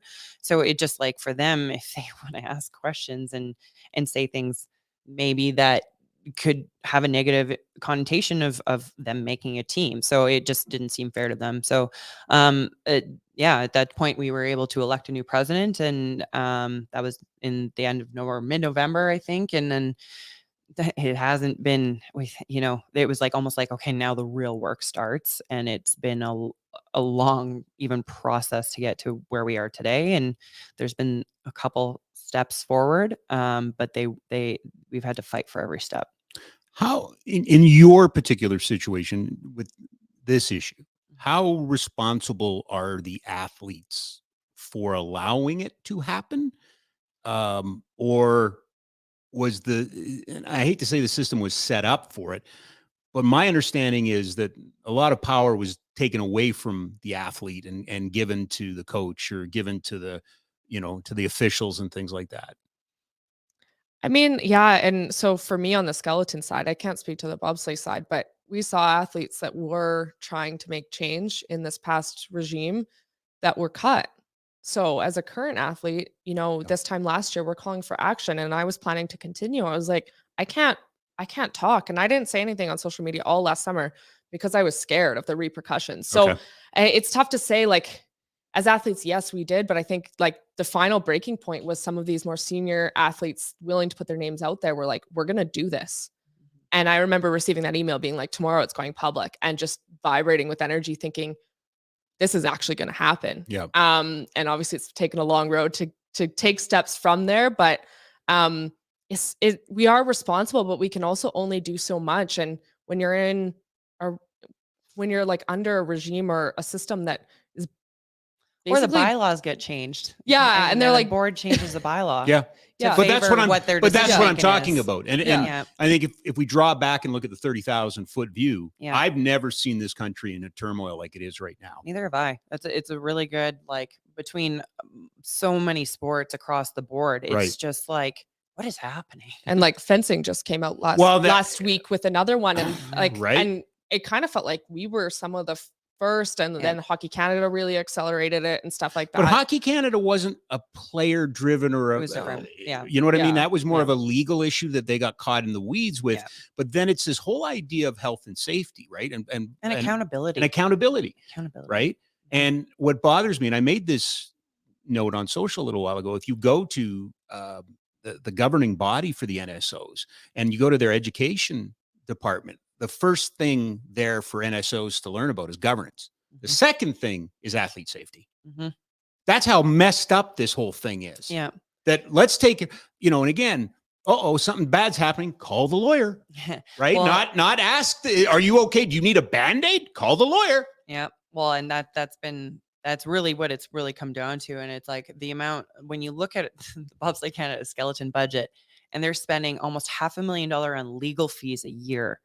That's like double what the skeleton program got the one year. We were It sitting there, was. and we were like, It you spent was. more on legal fees than you did on your entire an skeleton entire program. program. Is that an active case or is that just consultations? Multiple, it's active cases. It's active because cases, it's okay. like everything they did, that the lack of transparency. Yeah. Just there was nonstop legal, and it was almost encouraged for athletes. It's like, well, you don't like the results of what happened in that selection or that race or whatever. Well, take it up, or get the lawyers out. And because the athletes are entitled to representation, but then the federation has to pay for their legal fees. And it's like, so Where every does that time an come athlete, from? so it's like every time from the athlete. So it's like every time we take them to, and most often it ends up in mediation, but there's sport governance and then appeals, and it always gets, and then those funding. But the thing I thought that was really interesting that you said was the governing body of the NSOs. And the thing that I learned through all of this is there is no governing body of the NSOs. All the powers that be in the national sport system in Canada run parallel to each other. There's no hierarchy. So Sport Canada isn't at the No. top. Oh, No, they're Gotcha. parallel. The NSOs are parallel to Sport Canada, to own the podium, which is where a lot of the funding coming right. from the Canadian Olympic Committee. They're parallel. No one has jurisdiction. Even the governor of sport is parallel. There's no hierarchy. So there's only so much. When the athletes were pleading for help from Sport Canada, from On the Podium, from Minister Pascal Saint-Orange, like they couldn't do anything because the power actually lies within the governance of that NSO. Different than what we learned from Steve Mesler. You got your Yep. from chance behind. So in the US, it's USO, the Olympic Committee Right. trumps everything. They get the power. They're the head, and the NSOs filter underneath, and then the state organizations, and it's a hierarchy. I had no idea. Yeah, we have and that was what the big learning thing was. And the reason I say I have no idea was as we're kind of going through the same time, this whole Canada women's national team and the men's national team on the soccer side, right. it kept coming up that, well, where's Sport Canada in all of this? Mhm. And it was you were led to believe that they're just, they're a figurehead. They're not prepared to exercise, but you're telling me that they're actually parallel to Soccer Canada. They're parallel to Soccer Canada. So what they could do if they really wanted to is they could withhold their funding to Soccer Canada. Yeah. But then who struggles? Who loses? Oh, absolutely. And it all comes down to like hurting the athletes at the end Right. of the day. So what do we make of the Heritage Committee then? It seems like every week the Heritage Committee's calling somebody out, calling somebody out. Is this a toothless tiger? I don't know. I've been watching some of the Heritage Committee and trying to follow along with it, but I wonder, so like I'm so entrenched in sport, and I just wonder what like people who aren't entrenched in sport are thinking, that we're spending all this money on our elected officials in government, spending time on trying to fight these NSOs. And I don't know if it's working. Alicia, I'd be really curious what you think, because maybe you're a bit from the, business and sports side now. Yeah, now that I kind of see it from both sides, and Bobsleigh Canada did create this high performance committee that I ended up being the athlete rep on, and I only got invited into the last meeting. And so I kind of was given a summary of what they've been working on throughout the year. And I can honestly say that there has been progress. Like there's been, like I said, like maybe 2 steps forward. Yeah. But we're nowhere close where it needs to Right. be. Not even close yet. But at least there's now the acknowledgement that there's not no enough checks and balances. And that was very clearly dictated to me actually by Sport Canada and by Own the Podium. It's like we realize right now that there's not this accountability. It's like it doesn't filter. There's not enough input from athlete voices because they get these huge crazy reports every year, and it's report season right now. So at the end of the winter season, most of the winter sports ending around this time. Yep. And they're going through it all, and on paper it looks like things are going great, and then all of a sudden you have all these outraged athletes kind of banding forces and coming out, which I think last year at this time is when it was rugby at the same time as gymnastics, as us, and then that was just the wake up call. It's like, okay, whoa. So there's the paperwork is not lining up to what has been described. So what is happening? And I think that was a huge wake up call. So there's been subcommittees formed, there's been acknowledgement, and it's the problem. Nobody has a solution yet. It's going to be throwing some things at the wall until something sticks. To your point about how do Canadians or people without ties to these sports, this kind of goes back to, and you both were here when I asked Pete about, kind of the signing off of Global's Sportscast. And I know this was part of the conversation of your podcast all the time is the role of the media. And none of this happens without Rick Westhead. Because Rick Westhead's been the shit disturber. Pardon my French. Ty, I owe you some money. Ty won't let me swear on the podcast, so and that's fair. Gotta beep it, BG. Yeah, over here. I should have. But to me, if it's not and that one fascinates me because he's a Bell employee, so he works for TSN, and he's the guy that cut the knees out of Hockey Canada. Yep. How do you think Yep. TSN feels about that? Yeah. Right. Yet they allow him to do it, which is perfect. But it seems to me, because we've come to these platforms and we've broken up our media consumption, that we just don't have the national voices to call attention or to make this important that everybody hears. A Peter Mansbridge, or even, not the right guy, but a Don Cherry. There's nobody with those pulpits anymore, right, that everybody hears. So I know exactly what you're saying, Grace. It's like, oh, well, I don't watch skeletons, so why do I care? I don't fence. Why do I care what maybe some of the people even thought they're the people that built the fences, not the actual fencers. But I think it's given cover to these groups because they know there's nobody out there to hold them accountable, especially if they're changing the bylaws as they go. Yeah. Well, Rick Westhead, to his credit, has done some incredible investigative journalism. 100% he has. Absolutely. Like but how is he viewed within the sports community? Because I know how he's viewed within the hockey community. People hate him. Yeah. It's Rick. Don't answer his phone. Don't answer your phone. It's Rick Westhead. Oh, this is only bad news. He's the Grim Reaper. Yeah. Oh, really? Oh, yeah. Oh, because I've been following him, and I'm talking about within. Yeah, within hockey, within the hallways and within the board, general managers and leagues and things like that. They don't want a Rick Westhead phone call. No. Okay. Well, and actually, that's really interesting because I'm not going to name drop because I don't want to get anybody in trouble. But there are some athletes that really felt that there were some journalists out there that were out to catch us in a lie, out to try and tell the Bobsleigh Canada skeleton story, and like almost flip the narrative. It's like, well, it's just a bunch of disgruntled athletes is kind of the narrative that the other side was trying because to it's been used effectively before. Right. So it's right. So from a journalist standpoint, I mean, Bobsleigh Canada skeleton, we wouldn't have been able to make the noise that we did without the help of some Rick Westhead was actually one of them that I think he uncovered some of it. And Lori's, I can't remember her last name. This is terrible. Lori Ewing? Yes. Ewing. Lori Ewing. Yeah. She was a champion to help really bring some of the stories to life because, like we bring forward a bunch of categorized complaints of, we categorize them as governance, transparency, safety, and what was the last one for? This is under a year ago. Yeah, I should have had my notes up. I have the letter, but it's like, so everyone's just listening. And it's like, well, what does that mean? And then you can't tell those stories.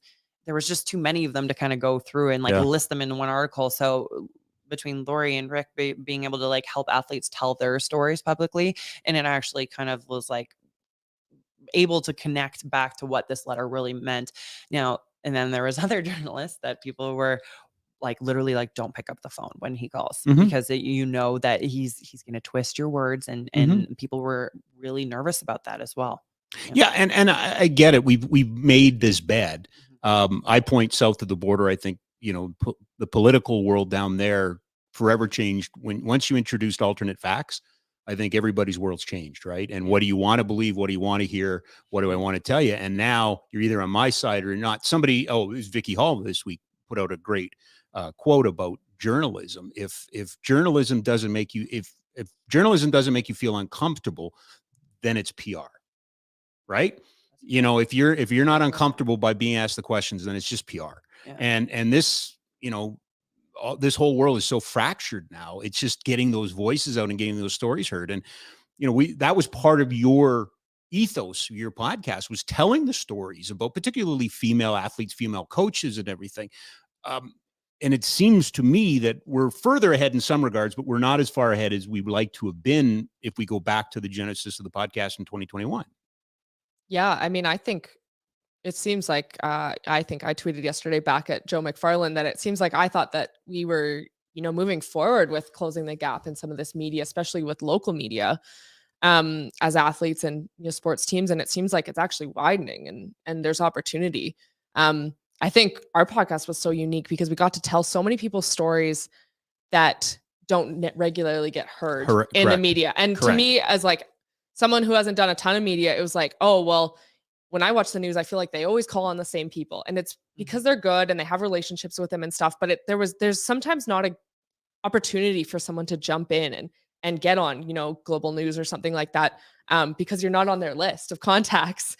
And so that's what I really loved. I think back to, I can't remember who it was, but it was the guy that runs the soccer program in. It's funny, I was thinking about that one right okay, now. yeah, in the Northeast, and talking about free footy. Yeah. Yes. Yeah. Or was it? Yeah, it was that one. Yeah, and that was one of my favorite. We had such a good conversation with him, and just like I was like, I never knew that guy existed, and I probably live 15 minutes from him, and what he's doing in our community. Right. And I just feel like Calgary is we just have so many hidden gems and leaders, and I know you've talked about it in one of the past episodes. Yeah. Amazing sport community across the board, not just like women's sport, men's sport, but like New Canadians, Heroes Hockey, like all those stories are the ones that people don't even realize that this awesomeness is going on. But if you've listened to it, you know the next words are going to come out of my voice. But do we have a hero?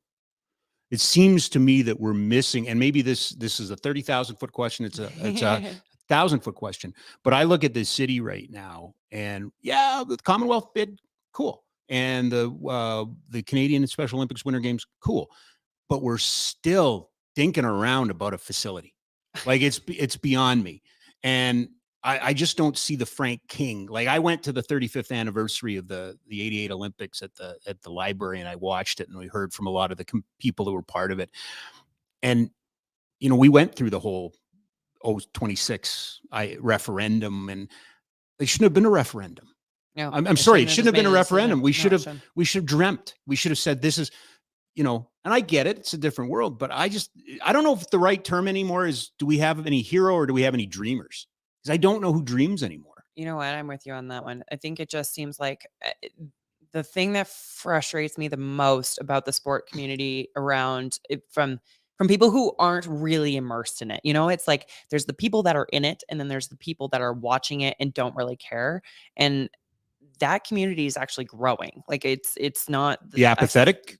The people who don't care about sport. Yeah, it's huge. And it used to be nobody. It used to be everybody cared about sport in this city. And now the community that doesn't, and everything I feel like is so that's a good way of putting it, because they're so short-sighted. Mm-hmm. It's all about, no, what is this going to do for me today? Correct. What is the cost for me today? Right. I don't care what the implications are in 5 years from now, because that's irrelevant, because personal preference versus greater good. Yeah, 100%. And it's just the short-sightedness to not be able to to dream is a good way of putting Yeah. it. That's the part that's just been like, and I don't even know how to connect with those people because I've never been one of those people. Well, I've always been the person. It's like what's going to be 10 years from now? What is, I've always been a long-term goal setter. So I don't understand how to think about today and today only and not worry about tomorrow.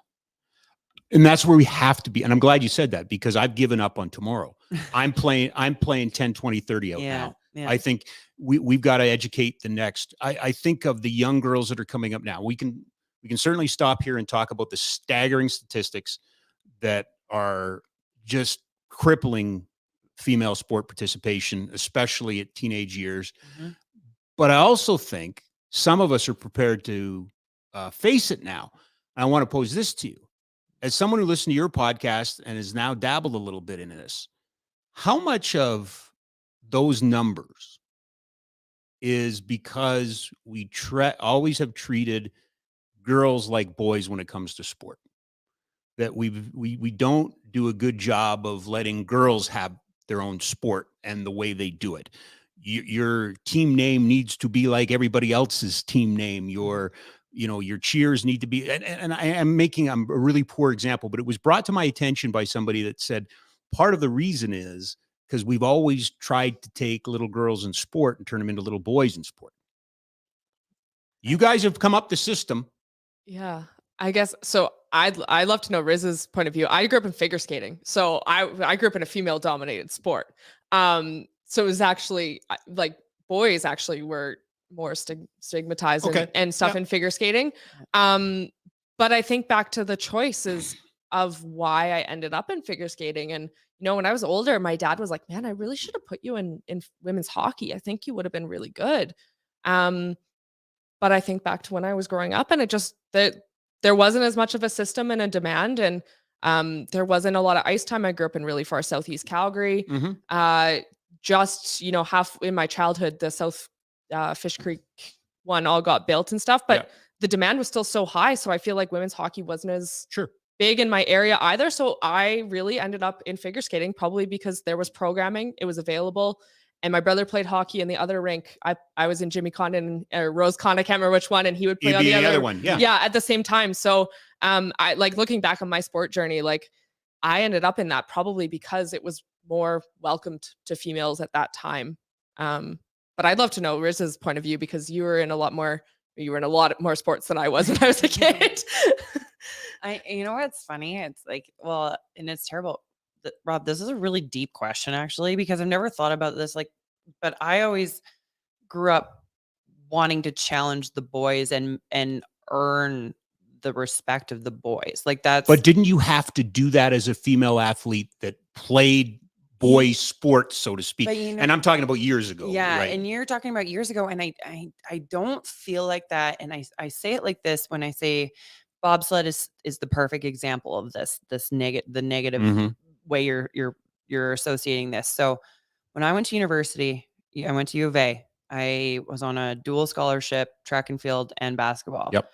And I'll speak, I dropped track after my first one, but my first year, but basketball, we had the same rights to scholarships as the boys. It was the same number. We had the gym time was the same. The boys got the early day one day and the late day the next day. We both traveled on the same buses, the same flights. We had the same, it was equal across the board. I didn't know that I was never pitted against the boys. Then I go to bobsled and it's like, it's either me or it's you. And 9 times out of 10, the amount of times that I got told, you can't have that because we think the boys will be have a better shot at a medal than you do. Like, that's the reason why I ended up buying my own sled, because I literally got told in a meeting that I had enough points to have the hierarchy to have a better sled. And they said, sorry, we think the men have a better chance of being more successful than you. Right. And it was always us against them. And then I love my male teammates. I really do. But it always is, it was an us versus them. And it was a fight for everything. It was fight for track time. It was fight for equipment. It was a fight for resources, for there has been times where I had to pay to stay in my own accommodation because I wanted to stay in the better one. I could have stayed in a worse one, or I could have paid to stay in this one. And I was like, screw you guys. Yeah. I'm staying here. Like that happened time and time again. And then if you really want to get down to like the foundation of bobsled, when I started, women only did 2-man. Yep. And men did 4-man. Yep. And then I was the first woman to pilot a 4-man sled with a crew of all women in it. And it was a time when they made the event gender neutral.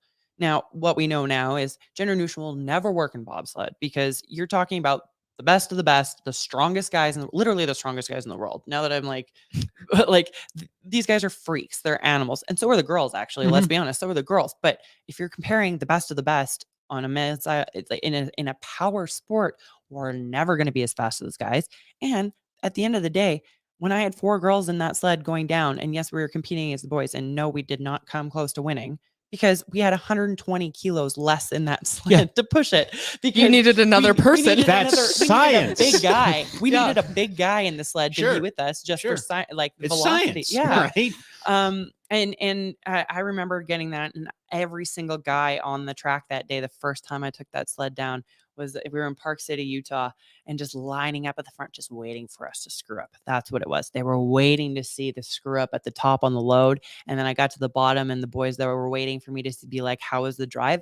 I started screaming at them. I have never been so upset because I was so nervous. I was so nervous. This is like, I felt like I was carrying the weight of women's sport on my shoulders. Like I had to do it for the women, that have been fighting for this opportunity.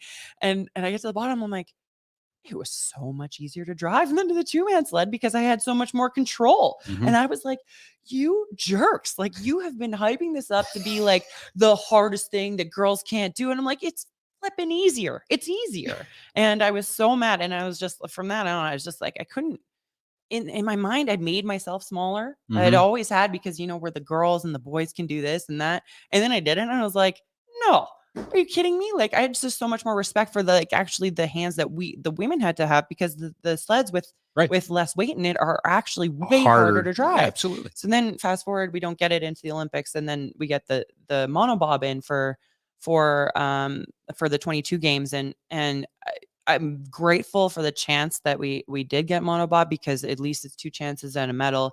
It did do the right thing in that it actually did get some of the smaller nations into the sport, because you don't have to find a full team. You can just rock up with one girl, even though you can't do it with one girl. That's a whole nother story. But at the end of the day, it was still like kind of a little bit of a slap on the face, because here they're like, okay, well, we don't think you can do 4-man, so here's monobob, and this is an event that was made for para athletes. So I mean, there's the yin and the yang with both. And I think it's just one thing that, I mean, full circle to your question of, I don't, the most powerful, actually, Jesse Lumsden posted this on LinkedIn, and he brought it back a couple of days ago. And that Nike commercial from a couple of years ago. And, it's like women finishing races, showing emotions, or competing while pregnant. And it's just like, you're right. Like, we can't expect them to do what the men do, but let them do what they do, and let them do it exceptionally well. And let's celebrate that. And put them in positions to be successful. Exactly. In our couple of, which I don't know where the hell the hour's gone. Having said that, which is usual. Having said that, new women's soccer league coming. Speaking of kids sport, we were at the same event when that announcement came down. Apparently there might be a women's hockey team coming to Calgary. I don't know. But we saw incredible numbers on for your former sport on Sunday for basketball, LSU and Iowa. Was that ever? Tickets were more expensive than Taylor Swift, I believe, too. They were in the same town. But we're now, and then the other part of this, and it's in your world, is that Canadian Tire said they're going to have gender equity in sponsorship by 2026. Have we, since last we spoke, whatever it was, 18 months ago, 2 years ago, last time you guys spoke, have we seen a movement forward in female athletics? And that's a very open-ended, because I think so. Like, I think things are slowly, and nothing's going to happen. It's like nothing happens in 15 steps. It's one step at a time. And it's these dreamers, these people, there's great people working in the Canadian Tire sponsorship department. Shout out Michelle Leslie. Yeah, that's who I was gonna say. That's what I was gonna say. Yeah. Shout out Michelle Leslie. Yeah. For like being a part of that, and I'm sure the rest of her team. But I think there's great people that care, that are putting this forward, which shows we do have good people in Canada in sport and in Calgary. Going back to your question about dreamers, I think there's a lot of dreamers here. I think we need someone to unite those people and someone that can help convey those voices to the people that aren't necessarily getting it right now. The apathetic group and stuff like that. I think we have the people here. I think Calgary can be, I think we have dreamers. It's just about getting everyone in a room and like getting them together and be like, are we doing this or are we not doing this? Yeah. But I think Calgary's pretty special. I think, and I mean, Rob, you're talking about dreamers. You keep talking about them. Yeah. I think you should be a part of this. You're talking about it, but you can be a part of that group. Well, I have a responsibility to be part of that group. You cannot go out and, again, the song, well, you didn't hear the song, but the song says, get off my lawn, snowflake. I can't be the guy screaming and yelling at the clouds. Like, absolutely, I want to be part of finding that next dreamer. Yeah. Are you happy with where we're going in terms of, you talked about women getting drafted in the Western League, but to me, I think the bigger story is these standalone leagues now getting significant deals, significant viewership. Again, I go back to, the Final Four on Sunday. I grew up in that era that nobody likes women's sports. That's why we don't watch it. Well, you didn't put it on TV. Yeah, but trust us, nobody wants to watch it, right? But that goes back to my point earlier. Yeah. You were also, both of you were raised in eras that said, well, no, women's sport doesn't, So if somebody tells you country music is bad, you've never heard country music, what are you going to think, right? Exactly. Yeah. And you know what? It's just to be the devil's advocate and just to be like, listen, I want to take this approach where it's logical, it's reasonable. The women's sport product that is out there right now, even versus what it was 10 years ago, is different.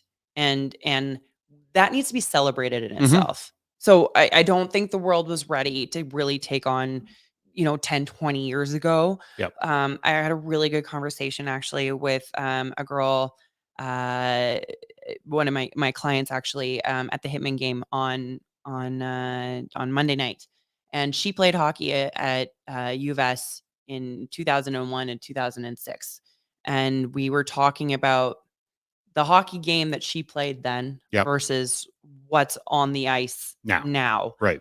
And she's the first one to admit, she's like, we couldn't do what these girls can do now. Like the hands that they have. And I broke it down in a way that I think makes a lot of sense. It's like, men's sport have been around and celebrated for so long. It's been at a high level for so long. We've been celebrating it. So in the sport itself, like if you even look at men's hockey now, look at like what Connor McDavid, look what Connor Bedard can do as a 17-year-old versus, what the guys that played 20 years can go. Right. Yes, they've gone up, but it's a curve. If you're watching this on YouTube, it's a curve that goes up, and you get to the top and it plateaus a little bit. It still goes up, but it's not at the same rate. It's not at the same rate. Yeah. And women's rate was at the bottom. Women's sport was at the bottom because it wasn't supported. And when people aren't, well, why would you play it if no one watches it? Or why would you do it if there's not opportunity for you to bring it anywhere, to do anything with it? Right. Even when like scholarships in women's sport, there wasn't, in a lot of the sports weren't available where they are even in the last, again, I'll call it 10 to 20 years. And so now that there's like this calling to it, it's more visible. We have more media platforms for people to take it in. We can stream games when we want to watch specific games or specific sports that maybe aren't on mainstream TV. Mind you, who watches mainstream TV anymore? I know I don't. So it's like you can actively search the content that you want. And if you're giving yourself the chance, if it's promoted enough, if you're following the channels that you're like, oh, I want to take that in. And then now we've got this younger generation. It's like, well, I grew up watching that, so now I want to do that, and I'm going to do a better job of it. So the women's, where we're on that curve, we're not even close to the top yet. We're not even like where women's sport is. It's not even close, but it's going up, and it's going up fast. And that's the exciting part. That's what people like really need to dream about, to be excited about, because look at how far it's come in a decade. Where are we going to be in the next decade? And that is exciting. I think that's what's awesome. I thought, and I don't know, maybe I'm being silly about this. I thought one of the best parts about Sunday's NCAA final was the next day there was water cooler talk about sportsmanship. And so now we're not talking about whether or not anybody belongs. Now we're not talking about anything. Well, I'm mad because they shouldn't have done that or this, which is, what drives sports talk radio, which drives the drama part of it, right? And to me, I'm kind of like, well, this is silly, but I kind of like it because it's not criticizing the level of play. It's not, I mean, Caitlin might be the single best shooter in basketball at the college level, period. Doesn't matter. I don't know how you could, right? Who would even argue that? Yeah. But to me, it was, and much in the same way, there was a couple years ago where the Americans ran up the score at one of the tournaments. I can't remember if it was the World Cup or the Olympics. And they took a beating because they were celebrating. They were beating up some small nation and they scored like 11. And they were still celebrating in the 9th goal. And like people were, I'm like, this is where I want to be, where we can finally be critical of a sport because we're not worried about hurting the sport. Or not critical of the sport, but critical of a play in the sport or the action in the sport where you can have that water cooler. Yeah. Where right? we can talk about the antics around it. Yeah. I think finally we've moved past the do they belong, like you said, to we've entered the new era. And I think if that doesn't sum up how fast women's sport has exploded in the past couple of years, it's phenomenal. And I totally agree, Riz. We're in that period right now. And all those people can stop commenting like women don't belong in sport or women can't, be like the voices of sport and stuff like that. And now it's moving into like, what was she thinking? Yeah. Why would she do that? And stuff like that. To me, those are now the same voices that, well, you can't do pride nights. You can't do, I think that's just part of that troll ecosystem that's always going to be there. Yeah. And to me, that's not what the adults are talking about. You take your little tinfoil hat, tighten it up, go in the other room with the trolls, let the adults have a conversation. I think that ship has sailed. To me, that ship has sailed. I hope it has. Right? I hope it has too. Yeah. This has been fun. It's clear to me that you two need to get back to work. It's clear to me that you two need to get the podcast going if you can. Grace, what's next for you? You said you just started off-season training? Yeah, just started off-season training, and just yesterday my legs are very sore. And just getting ready. I'm obviously getting married in about 6 to 8 weeks here, and just enjoying life being back in Calgary after a lot of time away. Okay. Well, you're about to get really busy because the off season's coming. Yeah, the off season. Well, right? I mean, it's we're already thinking about next year. Exactly. And, I'm already busy. And CrossFit. Yeah. We know. And we know CrossFit. We know you're in CrossFit. We get it. I'm not going to be that person. Yeah, you're in CrossFit. We get it. Alysia, Grace, so great to have you guys on. Hopefully you'll come back again and do this with me because we just flew by and we really didn't get to half of what I had written down. So this is awesome. Thanks, ladies. Anytime, Rob. Thank you. Anytime. Thanks. Outstanding. By the way, our guests always brought to you by Ski Cellar Snowboard, skicellarsnowboard.com. 3 locations, McLeod Trail by Chinook Center, 17th Avenue Southwest, just off of 14th Street, Bow Ridge Road Northwest by McDonald's at the bottom of Windsport. Check them out, not just skis and snowboards. Final mile for you. The Calgary Hitmen are in action tonight, trying to stay, well, not elimination, but try to avoid falling 3-1 to Red Deer. That game goes to the Dome at 7 o'clock tonight. Unfortunately, the Flames play a little earlier on television in a must-win game. I feel for my friends with that team. It's going to be a little bit hard right now. Hopefully, they can push it to Sunday and get a big crowd. And kind of apropos, the World Women's Hockey Championships are underway, and I will be watching a Calgarian and a Calgary success story. I want to see what Carla McLeod has with Czechia. All due respect, I want Canada to win, sure, and the U.S. are going to be strong. But what Carla did last September with that Czechia team, if you have had the opportunity to hear her speak on that journey, it is one of the best hockey sports talks to sit in and listen as she walks you through culture change for a team that had never medaled in a tournament and to get the bronze medal. I am watching with great interest what Carla does, the coach of the University of Calgary Dinos, and see what she did. And again, friend of the program. So I'm hoping when it's over, she's going to come in and see us. Thanks to all of our guests today. Don't forget, we're back tomorrow being Thursday. If you're listening to this on a podcast on the weekend, there's another show after it, but it came on Thursday. JD will be our UFC insider as well. Eric DeHatchuk in studio. Thanks, everybody. We will talk to you tomorrow right here on Just a Game.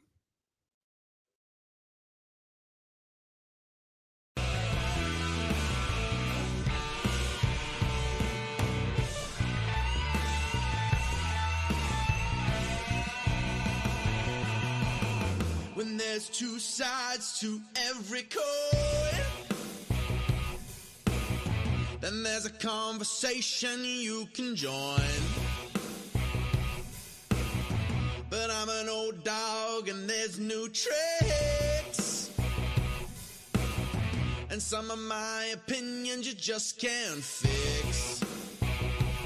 'Cause I'm an old man yelling at the sky. I'ma shake my fist at the clouds and cry. Get off my lawn, you snowflake, before I have a meltdown, breakdown, shakedown. 'Cause this is my hometown, so back down, sports clown. It's all just a game, and it's the last down, let down, cowtown. I said it's all just a game. I give the touchdown, the rundown, the lowdown. 'Cause it's over the game. Gonna crack down and shut down the sundown. I said it's all just a game.